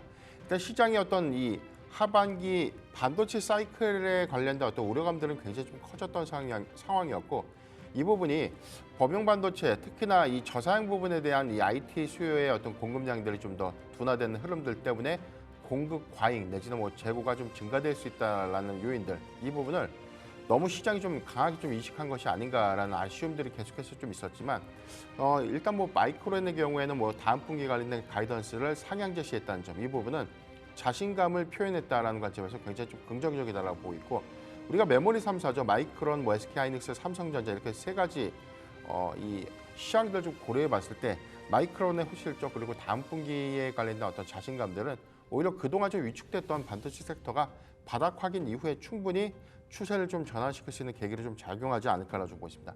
다만 삼성전자의 경우에는 10월 8일을 좀 기점으로 보면 3분기 실적 발표를 앞두고 있기 때문에 우리가 예상했던 기대 요인들보다 상향된 실적을 좀 발표를 해준다면 오히려 불확실성을 좀 확연하게 좀 제거했다라고 좀 볼 수 있고 만약에 예상됐던 어떤 수치로 나와준다고 하더라도 이건 사실 뭐 악재 반영이 좀 충분히 좀 됐다라고 좀 판단할 수밖에 없기 때문에 반도체 섹터는 계속해서 관심 가질 수 있는 구간이 아닌가라고 좀 보십니다. 다만 코스피 지수의 경우에는 오늘 전체적인 어떤 수급 요건들, 지수의 상방 요건들을 좀 반도체 섹터가 좀 강하게 이끌고 있고 2차 전지 섹터도 오늘 역시나 선별적인 흐름이지만 흐름은 아직 양호한 흐름들을 좀 보여주고 있다는 점, 전반적인 어떤 금리 인하에 대한 효과로 인해서 위험 자산의 선호 심리들은 단기보단 중장기 성과로 좀 이어질 수 있는 점, 중국의 경기 부양 효과들은 점진적인 어떤 증시의 우호 심리를 가져올 수 있다는 어떤 긍정적인 심리 관점으로 우리가 좀 주목을 해봐야 될 것 같고 항상 보면 미국의 대선 사이클에서는 뭐 한 11월 대선을 앞두고 단기간 좀 급등했던 그런 이력들을 좀 감안해 봤을 때 9월 중순 이후의 불확실성 그리고 3분기 어닝 시즌을 좀 준비하는 관점에서 지금부터 전 대형주 중심의 포트 전략이 좀 유효하다 그렇게 좀 말씀드리겠습니다. 네. 외국인도 돌아오고 있고 삼성전자와 SK하이닉스가 나란히 이렇게 올라가는 걸 정말 얼마 만에 봤는지 모르겠습니다. 일단 마이크론의 실적 발표 내용이 지금 분기도 괜찮았지만 어닝 서프라이즈를 기록했지만 우리가 그러니까 기대를 낮춰야 돼요. 왜 이렇게 다들 기대를 하는지 모르겠어요. 그리고 나서 이어지는 향후에 대한 가이던스도 괜찮았잖아요. 네네. 그 부분이 좀 강력한 모멘텀이 되지 않을까 싶은데 마이크론 테크놀로지뿐만 아니라 그리고 지금 마이크론 테크놀로지의 실적 발표에서 이야기했었던 AI 수요가 여전히 많다, 매진이다 이런 게 또 하이닉스와 삼성전자에도 영향을 미쳤으면 좋겠습니다. SK하이닉스 지금 일단 뭐 일부 매체 보도로 속보가 나왔던 얘기가 세계 최초 12단 적증 HBM3 양산에 돌입됐다 이런 얘기가 지금 일단은 단독 보도 속보로 지금 나오고 있는데 관련해서 이게 명확한 이야기인지는 저희가 계속해서 한번 체크를 해보도록 하겠습니다. 자, 코스닥 지수도 지금 1.4%까지 상승폭을 키우고 있습니다. 어떤 영향일까요?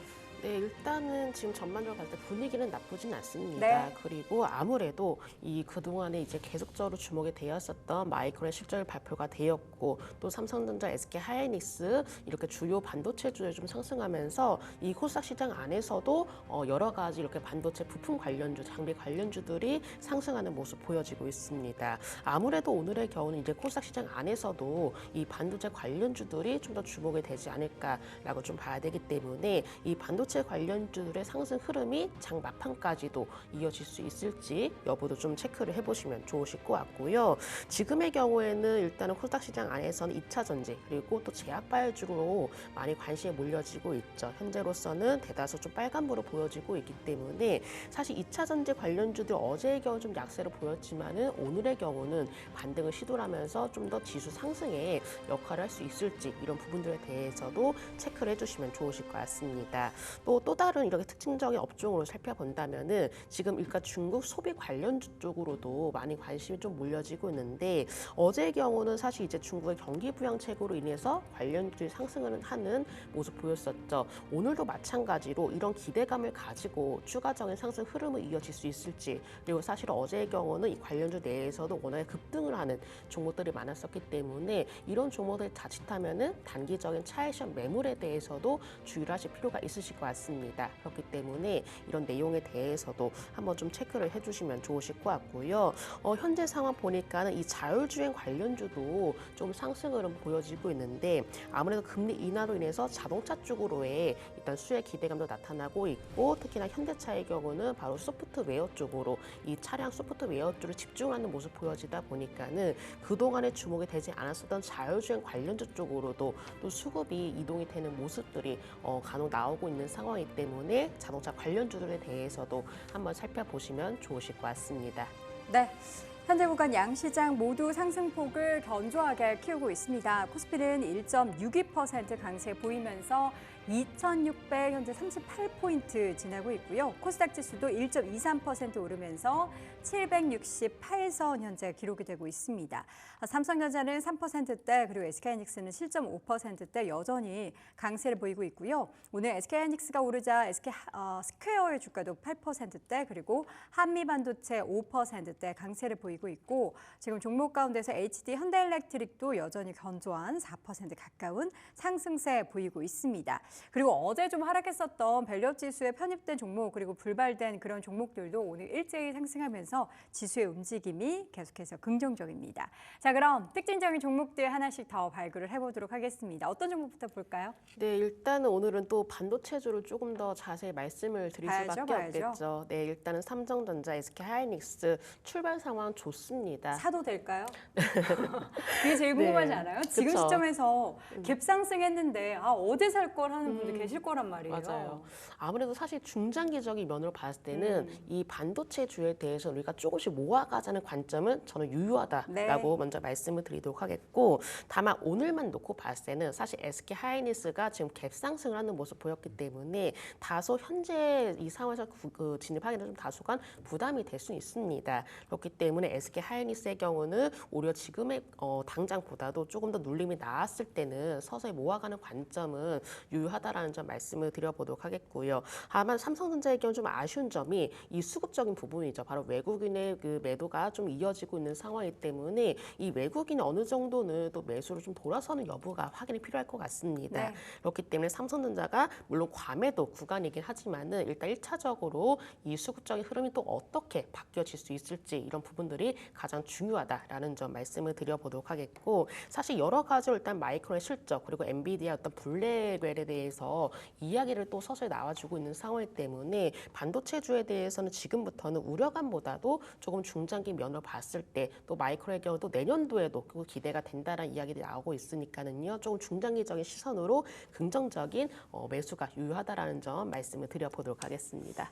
마이크론 테크놀로지를 항상 증시의 풍향계라고 이야기를 하잖아요. 그 명확하게 그 바람이 지금 부는 대로 마이크론이 이렇게 실적 발표하고 전망을 했다고 해서 삼성전자나 SK하이닉스도 그대로 그 기조를 따라가는 걸까요? 저는 유사한 결이 있다고 보는 게 네. 지금 이 하반기 사이클에 관련된 우려감들이 커졌지 않습니까? 그렇죠. 이 부분은 사실 이 레거시형 반도체 특히나 이제 고대역 부분보다는 저사양이죠. 그러니까 중저사양 부분에 대한 과잉 재고 우려감들 이게 모건 스탠리가 좀 우려했던 리스크 요인이었고 이게 네. 삼성전자나 SK하이닉스의 또 우려 요인. 마찬가지로 마이크론의 목표 주가도 하향시켰던 배경들은 내용들에서는 이 과잉 재고와 이게 내년도에 관련된 전망치를 굉장히 좀 평가절하했던 네. 그런 부분들이 있었는데 지금 HBM 수요는 좀 비교적 견고하다라는 부분들 향후 2년간은 사실 완판이 됐다는 부분은 SK하이닉스와 좀 동일하게 이번에 마이크론도 좀 발표를 좀 했었기 때문에 실적에 관련된 어떤 기저효과에 관련된 우려감들이 좀 다소 과하게 좀 반영이 됐고 다만 지금 SK하이닉스와 마이크론의 경우에는 고대역 부분에서 지금 콜테스트 통과 이후에 해당되는 공급 물량들이 좀 더 강하게 유입되는 그런 어떤 차이가 좀 있는 반면에 좀 삼성전자의 경우는 아직 콜테스트에 관련된 어떤 통과 이슈가 아직까지 부각되지 못했던 측면들이 상대적으로 SK하이닉스의 어떤 주가 회복에 비해서 좀 더딘 흐름을 좀 보여주고 있지 않나. 네. 여기에 대해서 세트 수요의 어떤 감소 요인들이 3분기 실적이 생각보다 더 부진할 수 있다라는 어떤 리스크 요인으로 좀 작용을 했는데 저는 솔직히 너무 겁먹을 필요가 좀 있을까. 상반기에 그렇게 좀 장사를 잘했는데 3분기 잠깐 실적 정체에 있다고 해서 이걸 장사를 아주 못하는 나쁜 기업이다 이렇게 평가를 할 수 있는 것인가. 라는 관점에서는 굉장히 좀 안타까운 부분들이 있고요. 지금 3%대 상승을 해줬다고 하지만 삼성전자 일봉 주가 상태로 보면 현재 주가 6만 5천 원 미만 구간은 저는 굉장히 아직도 좀 낮은 구간이다라고 볼 수 있기 때문에 저는 7만 원 미만 구간은 계속해서 조정을 주는 구간에 저는 충분히 분할 매수는 가능하다. 전 지금도 좀 접근은 좀 가능하다라고 볼 수 있는 이 부분은 네. 불확실성, 시황에 관련된 불확실성들이 마이크론의 실적 발표 그리고 다음 분기에 가이던스가 전 다소 보수적으로 또 제시되지 않을까라는 우려감도 있었는데 이 부분을 강한 자신감으로 좀 극복했다는 부분들은 우리가 다음 분기 그리고 내년도 상반기까지 예상해 볼 수 있는 실적의 기저효과들은 이젠 저는 해소했다. 네. 리스크 요인은 해소됐다라고 좀 볼 수 있기 때문에 네. 반도체 빅톤은 계속해서 관심 있게 보자라고 좀 말씀드리겠습니다. 반도체 빅2 그중에서 삼성전자도 영차 오르고 있습니다. 4% 넘는 강세 64,800원 현재 기록이 되고 있고요. 하이닉스도 다시 한번 8% 상승세 기록하면서 178,500원 등락을 보이고 있습니다. 삼성전자, SK하이닉스, 삼성전자 이대로 지금 그동안 하락했던 것을 모두 만회하면서 연말에 연고점을 좀 돌파하는 그런 모습들을 저는 간절히 좀 원하도록 하겠고요. 자, 그 밖에도 오늘 앞서서 여의주 시간에 다뤘던 여의주에서 다뤘던 엔터주 안 볼 수가 없습니다. 지금 상승세 보이고 있거든요. JYP 엔터테인먼트가 4% 넘게, SM의 주가도 3% 넘는 강세고요. 이뿐만 아니라 하이브, YG 엔터테인먼트의 주가도 함께 상승세 보이고 있고요. 또 앞서 저희가 동시효과 상황에서 확인했었던 음원 관련한 종목들 요 이야기를 한번 해보고 싶은데 유튜브를 사용을 하면 유튜브 뮤직을 함께 사용을 할 수 있게 해주잖아요. 근데 이게 끼어팔기인가요? 그러면 그거를 유튜브 뮤직을 빼면 요금제가 내려가는 그런 구조가 있었나? 그렇게 생각하면 아예 그런 구조조차 없었잖아요. 네네. 이걸 끼어팔기라고 볼 수 있을까요? 참 딱 뭐라고 그냥 명확히 서비스로 이렇게 준 것 같은 느낌이었거든요. 네, 그러니까 예. 명확히 딱 끼어 팔기다라고 좀 말하기는 좀 애매하다. 그러니까 만약에 네. 애초에 유튜브 뮤직만을 가진 그런 멤버십이 있었으면은 네. 끼어팔기라고 볼 수 있겠는데 그쵸, 그쵸, 예. 그런 게 아니라 이렇게 스무스하게 하나 이렇게 주더라고요 유튜브 뮤직을. 네. 그래서 이게 참 어떻게 보면은 어떻게 뭐 끼어 팔기다, 뭔가 서비스 개념으로 네. 준다 이렇게 명확하게 좀 결정을 좀 규정하기가. 그렇죠. 좀 애매하다라는 네. 점이죠. 그러다 보니까는 이거를 참 뭐라고 해야 될까요? 글쎄요. 그러니까 음원주들. 어떻게 결정이 될지를 모르겠어서 네네. 그럼 관련된 흐름은 약간 좀 테마성으로 바라봐야 그러니까 저 되는 같은 건가요? 경우는 지금의 경우는 뭔가 이슈로 인해서 단발성으로 주가가 움직이는 경우다라고 저는 생각을 하고 있습니다. 네. 앞서 말씀드렸지만은 사실 이제 지금 시장 속에 봤을 때 워낙에 시장 자체 거래 대금이 현재 좀 줄고 있는 상황이다 보니까는 이슈라든지 테마성 이런 부분에 굉장히 민감해 반응하고요. 음원주도 마찬가지로 뭔가 전체적 이제 업황에 대한 개선 기대감보다도 이런 내용으로 인해서 주가가 또 급등락을 하고 또 장중에도 변동성이 확대가 되는 모습 보여지고 있기 때문에 오히려 이런 경우에는 우리가 지속적인 상승보다도 단발성이 이슈 그러니까 테마주적인 성격으로 움직여진다라고만 보셔야 되실 것 같습니다. 그리고 현재는 일단은 음원에 대해서 이야기거리가 나왔기 때문에 관련주에 상승하고 있지만 또 내일은 또 어떤 테마주가 오를지 모릅니다. 그렇죠. 네, 그렇기 때문에 테마주끼리 안에서도 계속적으로 순환매가 돌고 있고 매일매일 이슈에 민감한 장세가 열려지다 보니까는 네. 음원주에 대해서 우리가 뭔가 기대감을 가져 접근하신다기보다도 그냥 단순하게 우리가 좀 더 트레이딩 관점으로만 대응해 보자라는 점을 말씀을 드려보도록 하겠습니다. 엔터주는 어떨까요? 이제 뭐 JYP 엔터테인먼트나 SM은 뭐 밸류업 지수 관련한 기업에 포함되기도 했지만 연말이 또 그 엔터주의 또 호황기 네네. 아닙니까? 네. 이번에 실적 어떻게 좀 기대가 될까요? 저는 실적의 기대 효과들보다는 지금 우리가 주가라는 것은 항상 뭐 3개월에서 6개월을 좀 선행한다라는 네. 발표죠. 이제 이 부분은 내년도 1분기부터 그리고 연말부터 좀 본격화될 수 있는 기대 요인들 컴백 일정들이 있습니다. 그래서 뭐 주력적으로 보면 하이브의 경우에도 완전체 활동은 좀 뭐 연말부터 좀 구성은 좀 가능하다. BTS죠. BTS. 그렇죠. 이제 그런 기대 요인들이 좀 남아 있고 뉴진스는 어떻게 되는 거예요? 뉴진스에 관련된 어떤 불확실성들 뭐 일전에도 한번 말씀드린 바 있었는데 사실 이 부분이 저는 상당히 좀 많이 좀 반영되지 않았을까요? 지금 현재 뭐 주가에. 그렇죠. 뭐 대표가 좀 해임이 됐는데 여기에 관련된 뭐 뉴진스의 어떤 입장 표명을 좀 요구한다라는 부분들이 그렇다고 해서 활동을 중단한다? 그렇다면 좀 막대한 좀 위약금이 있을 수 있겠죠. 그래서 이제 아티스트가 좀 개별적인 어떤 힘을 좀 막강하게 회사를 상대로 하기에는 좀 제한적이지 않을까. 다만 전체적인 어떤 상황들을 잘 봉합할 수만 있다면 하이브의 어떤 주가 상승 탄력도는 좀 커질 수 있는데 이게 사실 수급의 어떤 기대 요인들을 좀 떨어뜨린 그런 요인으로 좀 작용을 했지만 네. 그걸 좀 논외로 하더라도 엔터주가 좀 올해 1분기 기점에서 보면 많이 쉬었고요. 이제 상반기 기점에서는 뭐 조정폭이 좀 길었고 네. 그 이후에 실적의 기조 효과들도 3분기까지 좀 이어갈 수 있겠지만 저는 4분기부터는 이 공연 일정이라든가 컴백 일정 그리고 내년도에는 오히려 대다수 이 주력 아티스트들의 어떤 컴백 일정들이 뭐 하이브뿐만이 아니라 뭐 JYP라든가 YG도 다 이어질 수 있는 부분들은 네. 전반적인 어떤 엔터사들의 어떤 이 기대 요인들 또는 수급이 좀 강하게 유입될 수 있는 어떤 환경들로 좀 전환되지 않을까라고 볼 수 있기 때문에 네. 전 지금부터 좀 오히려 저는 접근은 좀 가능하지 않을까. 이미 뭐 컴백 일정이 좀 다가올 때는 주가 좀 반영 효과 좀 크겠죠. 네. 그런 것들을 먼저 고려해서 선취배 전략을 좀 유효하지 않나 그렇게 말씀드리겠습니다. 네. 자, 이렇게 해서 제 엔터주까지 좀 점검을 해봤습니다. 현재 구간 지수 상황은 더 좋습니다. 코스피는 1.7%까지 상승폭이 더 커졌고요. 2,642선 지나고 있습니다. 코스닥도 1.37% 상승하면서 769포인트 선 지나고 있습니다. LG에너지솔루션 그리고 어제 좀 흐름 좋았던 그리고 장중에 좀 하락 전환했던 삼성바이오로직스는 오늘 하락 흐름 보이고 있고 현대차의 주가가 보합권 등락, 삼성 SDI도 소폭 하락, 포스코비처럼 그러니까 2차 전지 관련한 종목들에 있어서의 수급이 좀 빠져나가는 아쉬운 상황이 펼쳐지고는 있는 코스피고요. 반면 반도체 관련한 대형주뿐만 아니라 엔터주, 금융주 일부 종목들의 상승이 코스피 지수를 상승을 견인을 하고 있습니다. 오늘 테마 맵을 보면요. 좀 보고 깜짝 놀랐어요. 다 반도체 얘기입니다. 반도체 재료, 장비, 설계, 반도체, CXL, AI 반도체, 3D 낸드, 전공정, HBM 뭐 다 반도체네요. 네. 네. 오늘은 사실 뭐 반도체 집중이 될 수밖에 없겠죠. 그렇죠. 네, 그러니까 아무래도 기다렸던 또 소식이었기도 했고 네. 그러다 보니까 또 하나의 어떤 뚜껑이 열리다 보니까는 관련된 내용들이 또 반도체로 또 쏠릴 수밖에 없는 상황인데 사실 일단 반도체 주에 대해서는 어느 정도는 저는 그래도 훈풍이 서서히 좀 이어지지 않을까라고 생각을 하고 있습니다.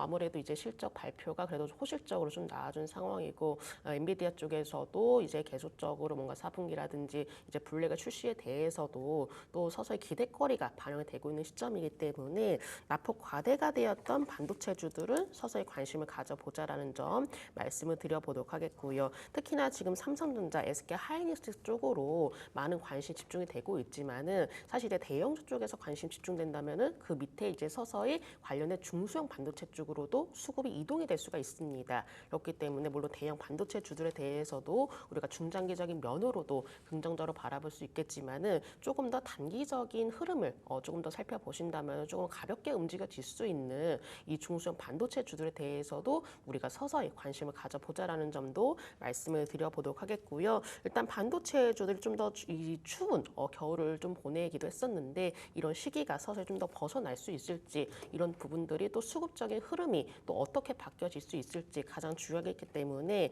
반도체 쪽으로의 수급 이동이 다시금 몰릴 가능성이 있을 거라고 생각하고 있지만은 아직까지는 뭔가 수급이 또 분산이 되고 있는 움직임이 포착이 되고 있기 때문에 외국인이라든지 기관이라든지 이런 수급적인 흐름들을 우리가 최우선적으로 한번 체크를 해보자라는 점도 말씀을 드려보도록 하겠습니다. 네. 반도체 테마주 전반적으로 상승세 보이고 있는 부분은 이게 뭐 너나 할 것 없이 나 반도체 쪽 사업 조금 해라고 하는 기업들 다 오른다라고 보시면 되겠습니다. 자, 오늘 금융지주사들도 일제히 상승세입니다. 제주은행 정도를 제외하고 금융지주사들 일제히 강세인데요. 편입된 종목 혹은 불발된 종목 모두 다 지금 반등을 하고 있거든요.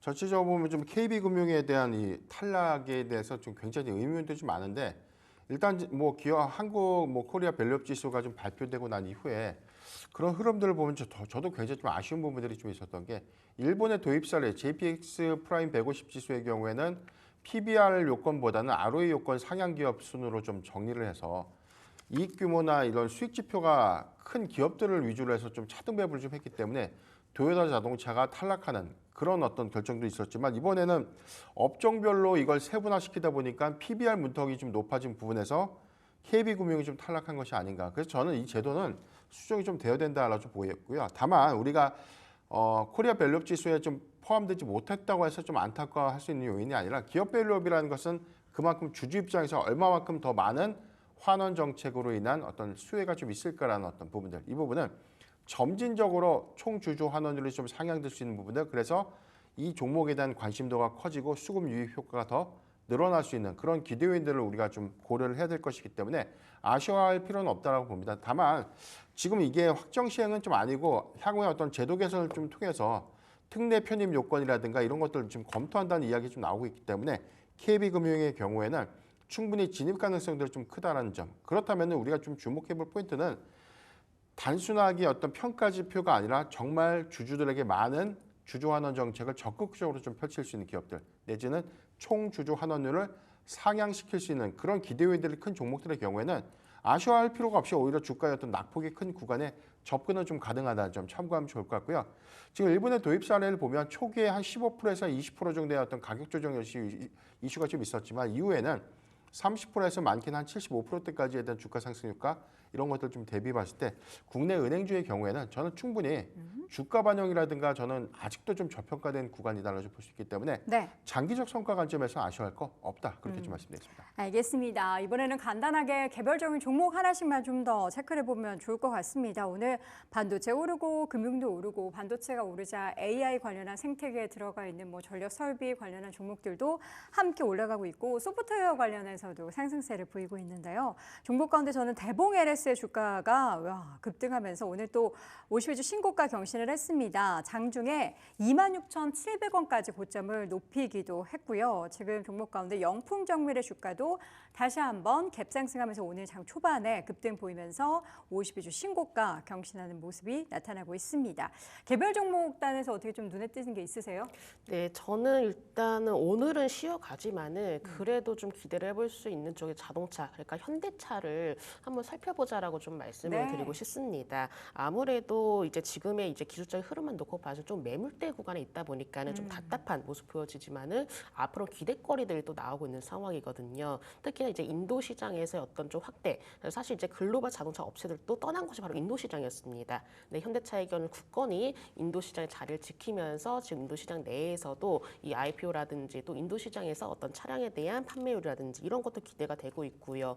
또 일단은 그 배터리 이제 내재와 관련 소식도 나왔었는데 이런 부분들이 또 시행이 되게 된다면은 충분히 주가에는 또 기대거리로 좀 작용될 가능성이 높기 때문에 현대차의 경우는 지금부터는 우리가 한번 좀 관심 있게 살펴보자라는 점 말씀드려보도록 하겠고, 좀 단기적으로 봤을 때는 일단 25만 원 구간에서 매물대가 형성이 되어 있기 때문에 조금 25만 원을 강하게 돌파를 하는 모습부터도 체크를 해보자라는 점도 말씀을 드리도록 하겠습니다. 네. 실시간 특징주 계속해서 확인을 해보도록 하겠습니다. 마지막으로 우리 변 대표님은 하락하는 종목 보셔도 돼요. 우리 예. 너무 다 오르는 종목 보고 있죠? 전 종목들보다는 네. 지금 섹터 말씀을 좀 드리고 싶은데 네. 화장품 말씀드리고 싶은데 화장품. 지금 화장품주가 오늘 주도주가 강하게 좀 반등이 나오면서 일부 좀 쉬어가는 흐름들 좀 보여주고 있지만 10월 초 기점으로 보면 아마존 프라임 데이를 좀 앞두면서 오히려 수출 실적에 관련된 기대치 10월을 기점으로 보면 아마존 프라임 데이, 11월 광군제, 그다음에 뭐 블랙 프라이데이 또는 뭐 10월에 중국의 국경절 관련된 부분, 저는 수급적인 측면들이 어제 반등 효과 일회성으로 좀 끝나지 않았다고 좀 보고 있기 때문에 계속해서 화장품 섹터, 특히나 실적 기조가 좀 높았던 종목들의 경우에는 오늘도 저는 접근은 좀 가능하다고 좀 볼 수 있기 때문에 화장품 섹터의 경우에는 조정 시 계속해서 관심 갖는 거 괜찮다고 좀 말씀드리겠습니다. 네. 화장품 섹터 같은 경우에도 지금 장 초반에 하락 비해서 낙폭을 좀 줄여가고 있다는 것도 의미가 있는 것 같은데요. 그 섹터를 비롯한 전체적인 시장의 분위기는 일부로 좀 집중이 되고 있는 것이 눈에 띕니다. 일단 전기전자 sek터 참 오랜만에 이 두 종목이 상승다운 상승을 보이는 것 같습니다. 그동안에 엔비디아가 막 4% 올랐을 때도 하이닉스는 이거밖에 못 올라 싶었는데 오늘 삼성전자가 3.7% 그리고 SK하이닉스가 8% 넘는 상승세 보이고 있고요. 여기에 다 앞자리에 일자가 좀 붙었으면 좋겠습니다. 삼성전자 13%, 하이닉스 18% 이렇게 좀 올랐으면 좋겠네요. 또 이 밖에도 삼성 전기의 주가도 3% 가까이 상승이고요. HD 현대일렉트릭 그리고 LS일렉트릭, 효성중공업 등의 종목들 일제히 상승세 보이고 있고 오늘 2차 전지주 좀 쉬어가는데 에코프로 머티리얼주는 주가가 4%대 강세입니다. 자, 그리고 어제 쉬었던 금융주 한번 보겠습니다. 전체 시장으로 다시 돌아갈까요? 금융주에서는 어떤 종목들의 상승세가 가장 눈에 띄느냐? 바로 신한지주입니다. 주가 4% 넘게 올라가고 있고요. 하나금융지주도 2%대. 이번 밸류업 지수에 빠진 종목이 KB금융과 또 하나금융지주죠. 주가 나란히 상승하는데 KB금융은 상승 탄력이 다소 좀 떨어졌습니다. 1.4%대 강세, 그리고 보험 섹터도 강세입니다. 삼성생명, 삼성화재 등의 종목들 함께 올라가고 있고요. 오늘 SK하이닉스 상승 뒤로 또 SK스퀘어의 주가는 더 오릅니다. 9%대 강세, 그리고 삼성증권, 키움증권 등의 증권주도 오늘 일제히 오르면서 지주사, 그리고 보험사, 증권사 이런 관련한 종목들 일제히 강세를 보이고 있습니다. 자, 전체 시장으로 다시 보도록 하겠습니다. 반면 오늘 지금 쉬어가고 있는 섹터는 조선과 자동차 쪽입니다. 운수장비 쪽 보면 약간 푸릇푸릇한 게 보이시죠? 뭐 낙폭은 크진 않지만 다른 종목군들에 있어서 상승이 워낙에 두드러지다 보니까 아쉬운 상황인데요. 현대차의 주가는 0.2%대 조정, 기아는 보합 정도 기록을 하고 있고요. 현대모비스도 보합입니다.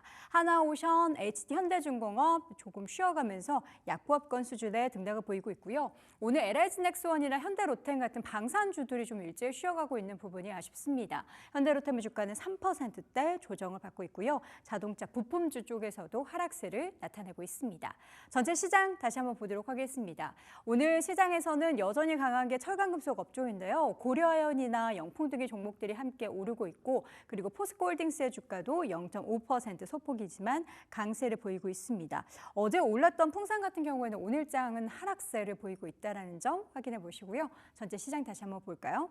자, 오늘 시장에서는 특징적인 기업들 앞서서 이야기 이야기했었던 엔터 관련한 종목들 오락문화 섹터 강세를 보이고 있고요. 뭐 IT 하드웨어는 당연히 강세를 보이고 있고 그 때문에 제약바이오주가 조금 쉬어가나 싶은데 오늘 대봉 LS뿐만 아니라 삼천당 제약 등의 관련한 비만 치료제 관련 기업의 상승세가 눈에 띄고 있습니다. 반면 HLB 같은 경우에는 어제에 이어서 오늘도 좀 쉬어가는데요. 과연 이게 매수 자리가 될지 HLB 2.48% 하락세, HLB 생명과학도 1%대 하락세 보이고 있습니다. 전체 시장 마무리해 보도록 하겠습니다. 자, 오늘 화학 섹터 내에서 화장품주 낙폭 줄여가고 있는 부분들 그리고 기계 섹터의 강세 여러분들도 많이 눈에 띄실 거고요. 통신주 상승, 유통 섹터도 강세를 보이고 있습니다. 자, 오늘도 그러면 마무리는 탑픽 종목 꼽아봐야겠죠. 두 분의 탑픽 종목 먼저 변 대표님. 예, 저는 현대오토웨버를 좀 말씀드리고 싶은데요. 오늘 0.3% 주가의 상승폭은 좀 굉장히 미비한데 현재 고점 대비에 대한 주가 하회율들 그런데 이제 실적 기조를 좀 감안해 봤을 때 주가 회복 상태는 굉장히 좀 더디지만 오히려 하반기에 실적 기대 요인들을 좀 더 주목해 보자라고 좀 말씀드렸습니다. 현대차 그룹의 IT 시스템 운영 그리고 차량용 소프트웨어 외출 포지션들에 대한 증가 추이를 좀 우리가 고려를 해야 될 것 같고요. 최근에 2분기 실적 기조를 보면 차량용 소프트웨어 전체 매출 포지션은 35%에서 하반기로 지금 진입할수록 40%, 내년도 기점으로 보면 한 50%대에 대한 상향 요건을 좀 충족시키지 않을까라고 좀 보고 있고 일단 3분기 실적 기대 요인들 2분기 대비해서 상향될 수 있는 요인들이 있습니다. 현대차 인베스터 대회에서 좀 발표했던 중장기 로드맵을 보면 2030년도까지 전체 신규 캐파에 대해서 이 자동차 100만 대에 대한 양산 계획을 좀 발표를 했기 때문에 여기에 관련된 IT 인프라 투자 부분들에 관련된 수혜가 좀 예상될 수 있고 아직 SDV 전환에 관련된 수혜 효과들은 좀 작다라고 좀 볼 수 있겠지만 하반기 팰리세이드 모델 여기 관련된 차세대 내비게이션에 관련된 출시 이 부분에 관련된 연동 효과는 소프트웨어의 어떤 공급량들이 좀 더 증가될 수 있고 내년도 적용차 정도는 한 6종에서 한 7종 정도가 좀 더 반영이 된다면 이제는 소프트웨어 중심의 어떤 이 매출로 선회될 수 있는 구간에 좀 진입할 수 있는 그런 부분을 충분히 좀 고려해보자라고 좀 말씀드리겠습니다. 네. 10월 10일 이 테슬라 로보택시 공개 이슈나 뭐 일정 모멘텀들을 좀 주목해봐야 될 것 같은데요.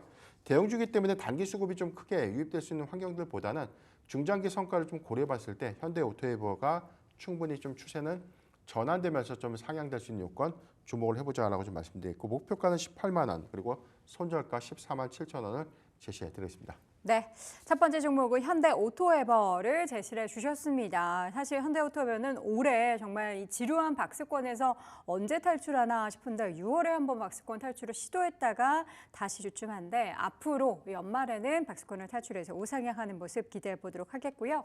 우리 본부장님은 어떤 종목일까요? 네, 저는 오늘 JNTC 말씀을 드려보도록 하겠습니다. JNTC. 네, 휴대폰 이제 부품 생산 업체인데 여기서도 이제 강한 유리라든지 또 커넥트 사업에 대해서 고성장세가 이어지고 있다고 합니다. 또 글로벌 기업과도 이 유리 기판 공급 논의로 인해서 사업도 본격화가 될 것으로 기대가 되고 있는데요. 이미 양산 라인까지 이제 구축을 해놓은 상황에서 내년도 본격적인 양산에 또 돌입할 것으로 기대가 되고 있기 때문에 이런 부분들이 또 하나의 또 성장 동력으로 작용되지 않을까라고 좀 볼 수 있을 것 같고 그리고 이제 가장 중요한 게 바로 화웨이 쪽으로 이 스마트폰의 커버 글라스를 공급을 하고 있습니다. 근데 요즘 이렇게 뉴스들을 살펴보니까는 이 화웨이의 이 폴더블 폰이 흥행을 하고 있다고 하기 때문에 이런 내용들이 또 수혜로 작용될 가능성이 높기 때문에 한번 JNTC 어느 정도는 좀 납폭 과대가 된 상황에서 서서히 지지 라인을 만들어 나가고 있기 때문에 관심 있게 보실 필요가 있다는 점 말씀을 드리도록 하겠습니다.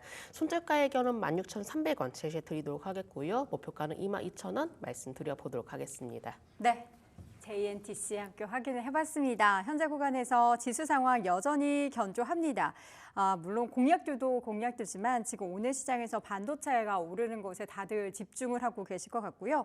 코스피는 1.7%, 코스닥은 1.2% 견조한 상승인데 다들 우려하고 계시는 오후장까지 과연 이게 이어질지 여러분들 응원 부탁드리도록 하겠습니다. 자, 오늘 개장 상황 두 분과 함께 하기로 했습니다. 고맙습니다. 네, 감사합니다.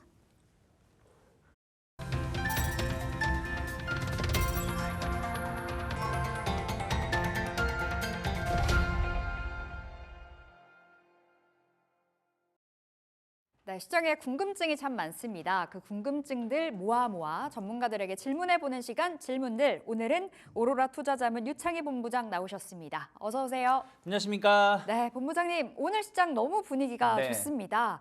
반도체의 이 살아난 불씨 계속해서 이어질 것인가 굉장히 궁금해지는데 네. 첫 번째 질문부터 들어가 보겠습니다. 자, 오늘의 첫 번째 질문 단연 마이크론 되겠죠. 마이크론이 변곡점이 됐을까? 간밤에 마이크론 실적 발표 네. 정말 좋아서 시간외에서 급등이 나왔었고 오늘 국내 증시에서 반응이 나오는데요. 네. 어떻게 보세요? 엔비디아도 못 살린 반도체를 어, 마이크론이 맞아요. 살리고 있는 것 같아요. 어쨌든 실적이 상당히 좋게 나왔죠. 매출 기준으로 친다라면 전년 대비해서 93% 정도 늘어나는 모습이었고 예상치를 모두 상회했습니다. 영업이익도 마찬가지고요. 그리고 이제 가이던스가 중요했는데 가이던스 역시 마찬가지로 예상치를 상회하는 모습이었어요. 그리고 무엇보다도 지금 이제 반도체 공급 과잉 피크 모건 스탠리가 말도 안 되는 리포트를 냈는데 네. 일단은 그 마이크론의 내용을 본다라면 올해 물량은 얼마 안 되겠지만 올해하고 내년까지 계약이 다 끝났다. 그래서 가격도 협상이 다 마무리됐다라는 발언을 해준 것 같아요. 그거 자체가 어떻게 보면 하이닉스하고 삼성전자의 주가를 끌어올릴 수 있었던 요소가 아닌가 생각을 네. 좀 하고 있습니다. 그래서 저는 반도체 관련해서는 계속해서 저가 매수할 수 있는 기회를 몇 번 주었다 생각, 충분히 주었다 생각을 좀 하고 있고요. 오늘 같은 경우는 마이크론 실적이 상당히 좋게 나왔기 때문에 그전에도 이제 몇 번 변곡에 대해서 말씀드렸었던 이벤트가 사실은 이제 지난달에는 엔비디아, 근데 이건 이제 뭐 그냥 실패로 돌아갔죠. 그리고 나서 마지막을 볼 것은 마이크론이라고 말씀드렸는데 네. 특히 마이크론은 국내 기업하고 연관성이 가장 높은 기업 아니겠습니까? 그렇죠. 마이크론의 실적이 좋게 나왔다는 뜻은 삼성전자, 하이닉스도 어느 정도 실적이 좋게 나올 거라는 게 가늠할 수 있는 기준점이었기 때문에 충분히 다음 주에 삼성전자 잠정 예비 실적 발표를 할 텐데 여기에 대한 어떤 기대감들 나올 수 있지 않을까 생각 좀 하고 있어요. 그래서 삼성전자가 만약에 이상한 실적을 결과가 나오지만 않는다라면 네. 충분히 저는 반도체에 대한 어떤 암울한 전망보다는 그러니까 물론 그렇다고 해서 뭐 그 모건 스탠리의 리포트도 4분기까지 좋을 거다. 하지만 내년부터는 좀 꺾일 거라는 것에 대해서 무조건 틀렸다고 말은 못하겠지만 어쨌든 계속해서 좀 좋은 실적이 나오는 거에 대해서 주가는 상대적으로 많이 하락했다는 부분들이 네. 매력을 작용하면서 저가 매수에 충분히 들어올 수 있지 않을까 생각을 좀 하고 있고요.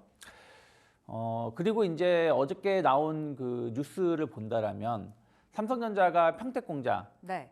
그 공장 건설을 보류하겠다고 발표를 했고 테일러 이 공장이요. 이 그것도- 답변 세 가지 한번 확인해 네. 볼게요. 거기에 나와 있거든요.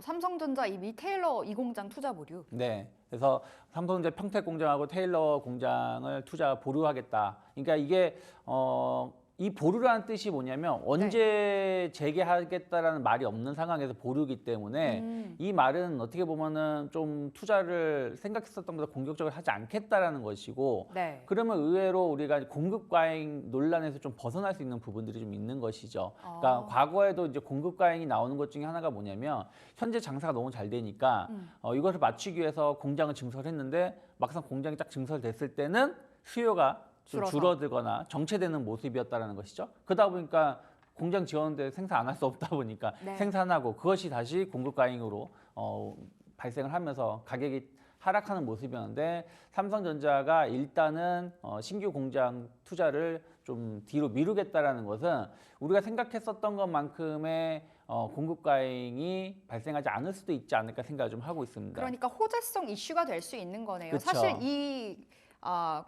딱 문장만 봤을 때는 좀 악재 같은데 그쵸. 오히려 공급 불안을 공급 과잉을 해소시켜 줄 수 있다는 우려를 덜어줄 수 있다는 그렇죠. 부분에서 우리가 2022년에도 보신다라면 2022년, 23년 초까지만 해도 보신다라면 네. 마이크론 생산 줄이겠다.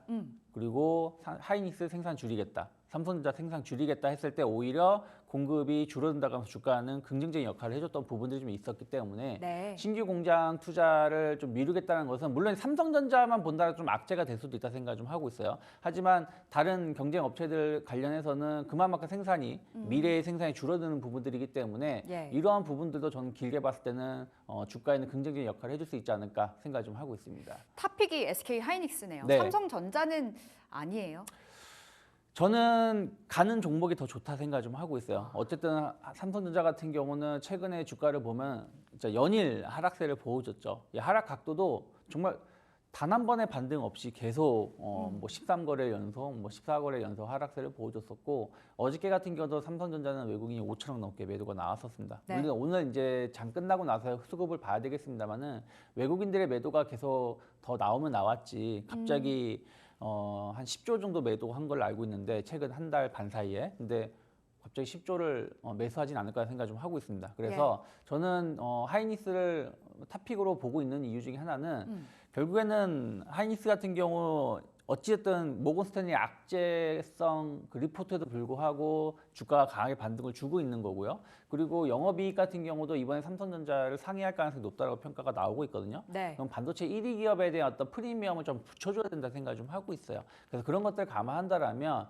일단 단기 목표가 20만 원은 여전히 유지 가능하다 생각하고 있기 때문에 조정시 부담 매수 관점 유지하고 있습니다. 목표가는 20만 원으로 보시고 지금 오늘 일봉으로 보면 계속해서 탄력도가 높아져 갑니다. 네. 7%대 상승이었다가 지금 8%까지 네. 또 확대를 한 모습이고 앞서서 한 언론사의 단독 보도가 나왔잖아요. HBM3E 12단 양산 시작됐다라는 네. 부분에도 포커스 맞춘다면 계속해서 더 올라갈 쪽만 남았다. 그렇죠. 왜냐하면 블랙엘에 들어가는 제품 아니겠습니까? 네. 근데 블랙엘이 지금 모건스탠리가 뭐 엄청난 주문이 들어오고 있다 말을 하고 있고 또 TSMC도 목표가를 올려줬어요. 예. 한 5%인가요? 올려줬는데 그러면 하이닉스가 주가가 못 오른다는 게 말이 안 되는 거죠. 거기에 제품이 하이닉스 제품이 다 들어가고 있기 때문에 그래서 그렇죠. 그런 것들 감안한다라면 지금 주가는 그렇게 비싸진 않다 판단하고 있습니다. 알겠습니다. SK 하이닉스 탑픽으로 목표가는 20만 원 잡아보면서 대응해 보도록 하겠습니다. 자, 저희 두 번째 질문 가져와 봤는데 두 번째는요. 중국 이야기. 중국의 190조 나비효가 이렇게 달려 있는데요. 긴급 수혈 190조 유동성을 풀었습니다. 어제장에서도 이제 중국 소비주들 굉장히 강하게 살아난 모습이었고 네. 이제 시각이 좀 바뀌어야 될까요? 시장에 그 흘러가는 그 물줄기가 소외됐던 쪽으로 많이 가더라고요. 충분히 새로운 변화를 보여줄 수 있지 않을까 생각 좀 하고 있어요. 첫날에는 이제 지준율 인하 효과가 한 예. 190조, 194조 정도 될 거라고 이제 평가가 되었었고 또 어제 나온 뉴스를 보면 시중은행이 한 54조 원 정도 유동성 긴급 공급을 했다라고 합니다. 그러면 거의 뭐 250조 가까이가 풀리는 거죠. 이게 우리나라 1년 예산이 500조가 좀 안 되는데 거의 절반 정도가 경기 부양에 사용되는 것이다라고 보시면 되겠고요. 한번 그 상해 지수 차트 한번 보여줄 수 있으실까요? 네, 그- 상해 종합지수가 이 발표됐던 날 네. 4% 급등 네, 나왔었죠. 이거 조금 더 확대할 수 있으면 좋은데 연초에 보신다 그러면 2,700포인트, 예, 요 자리에서요. 연초 2,700포인트에서 공격적으로 경기 부양을 중국이 했었어요. 연말 연초에서. 그러면서 3,100포인트대까지 주가가 올라왔는데 딱 5월 이후에는 추가 부양 얘기가 없었습니다. 뭐 전인대에서도 이때죠. 그렇죠. 부양 얘기가 없었다라는 것이죠. 그러면서 실망감으로 주가는 계속해서 하락을 했는데 지난 2월 달 저점대에서 또 공격적인 부양을 소식이 나오면서 오늘 반등을 준 거거든요. 그러면 일단은 뭐 종합주가 지수를 기준으로 말할 수는 없겠습니다만 모든 것을 요 정도 이렇게 한 2,700 이하로 주가가 하락할 정도면은 중국의 경기가 엄청 안 좋다라고 해석할 수가 있는 거고 네. 그때쯤에는 중국이 좀 공격적인 부양을 할 수도 있다라는 기준점이 나왔다 생각하고 있고 또 이 부양 소식이 한 번으로 끝나는 게 아니라 추가적인 부양, 특히 부양은 연말 연초에 좀 공격 집중적으로 하는 부분들이 있어서 예. 그런 부분들이 효과가 나온다라면 주가 지수는 다시 상해 종합 주가 지수 기준을 친다라면 한 3,100에서 3,200 언저리까지 여기까지요? 올라갈 수 있다라고 우리가 열어놓고 시장을 바라보는 게 맞다 생각 좀 하고 있습니다.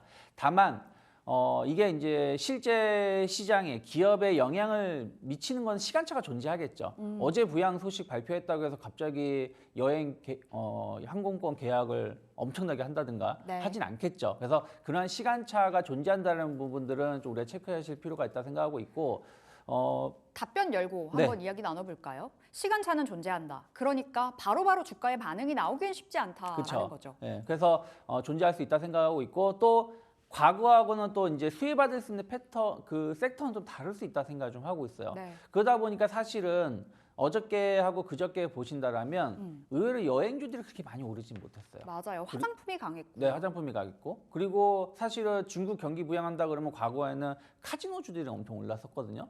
근데 이번에 보면은 파라다이스라든지 GK에 그렇게 많이 오르지 않았습니다. 예. 그러니까 패턴이 조금 변하고 있다는 것이죠. 그러면서 예상하지 못했었던 엔터주들이 많이 올랐고요.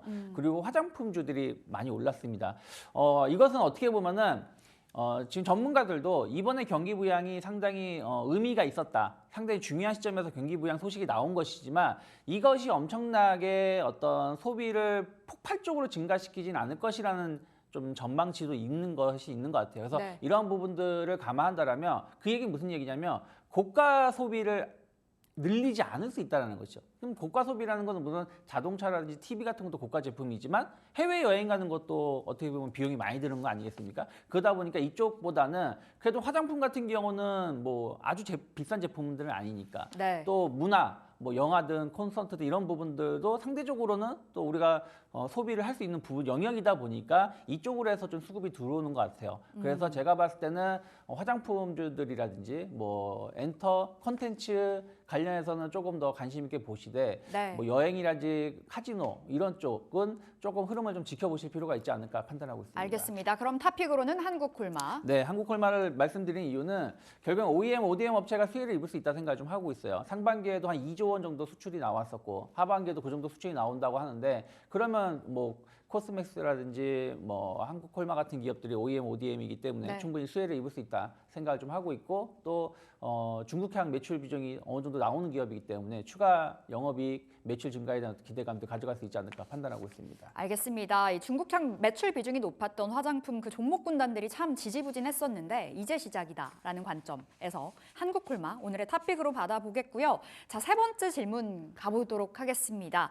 중동의 찐 수혜주는 타이틀 달려 있는데 긴장감이 계속 고조돼 갑니다. 전면전 네. 일촉즉발이다. 뭐 연일 기사 뜨는데요. 수혜주 어떻게 봐야 될까요? 뭐 중동 이슈는 그래도 연초보다는 덜 한 것 같아요. 관련주들의 반응을 본다라면 오히려 연초보다 더 심하게 무력 충돌이라든지 네. 긴장감이 고조되고 있는데 그래도 관련주의 흐름들은 그때보다 좀 덜 움직이고 있다. 약간 내성이 생긴 것 같습니다. 그래서 그런 것 같아요. 공격적으로 접근하기 좀 부담스럽지만 이쪽에 대한 어떤 분위기는 조금 더 확산될 가능성이 높기 때문에 네. 조금 트레이딩을 잘 하신다면 한 번 정도 공략해 볼 수 있는 기업들도 있지 않나 생각 좀 하고 있습니다. 알겠습니다. 답변 확인해 볼게요. 세 가지 포인트 잡아봤는데 이스라엘, 레바논 전면전 우려감, 방산, 해운, 에너지 단기 테마성 흐름, 탑픽은 결국 휴니드로 네. 하나씩 체크해 볼까요? 네, 일단은 지금 레바논과의 전면전이 제일 이제 문제인 것이죠. 그래서 뭐 헤즈볼라하고 어떤 싸움, 특히 이제 이스라엘이 먼저 어떻게 보면 공격을 한 거 아니겠습니까? 네. 삐삐를 가지고 뭐 진짜 어마어마한 준비를 한 것 같아요.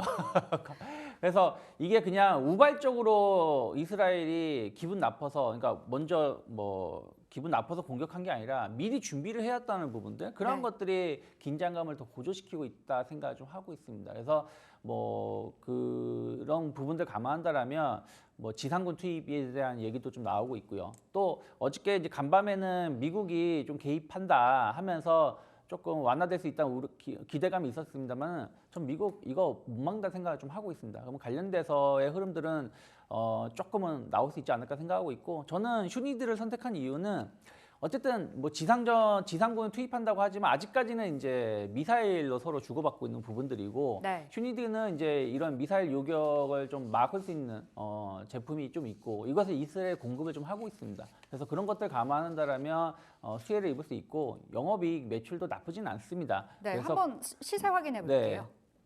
휴니드. 그러니까 실적적인 측면에서도 그쵸. 괜찮다. 네. 오늘은 이제 4% 정도 하락하고 있어요. 왜냐면 어저께 이제 한 5% 정도 올라왔는데 약간 이제 이게 해결될 수 있다는 어떤 기대감이 나오면서 오히려 실망 매물이 나오고 있지만, 전체적인 차트를 보신다라면 지난 8월 초에 급등하고 나서 네. 조정받고 다시 지금 반등을 주고 있는 거거든요.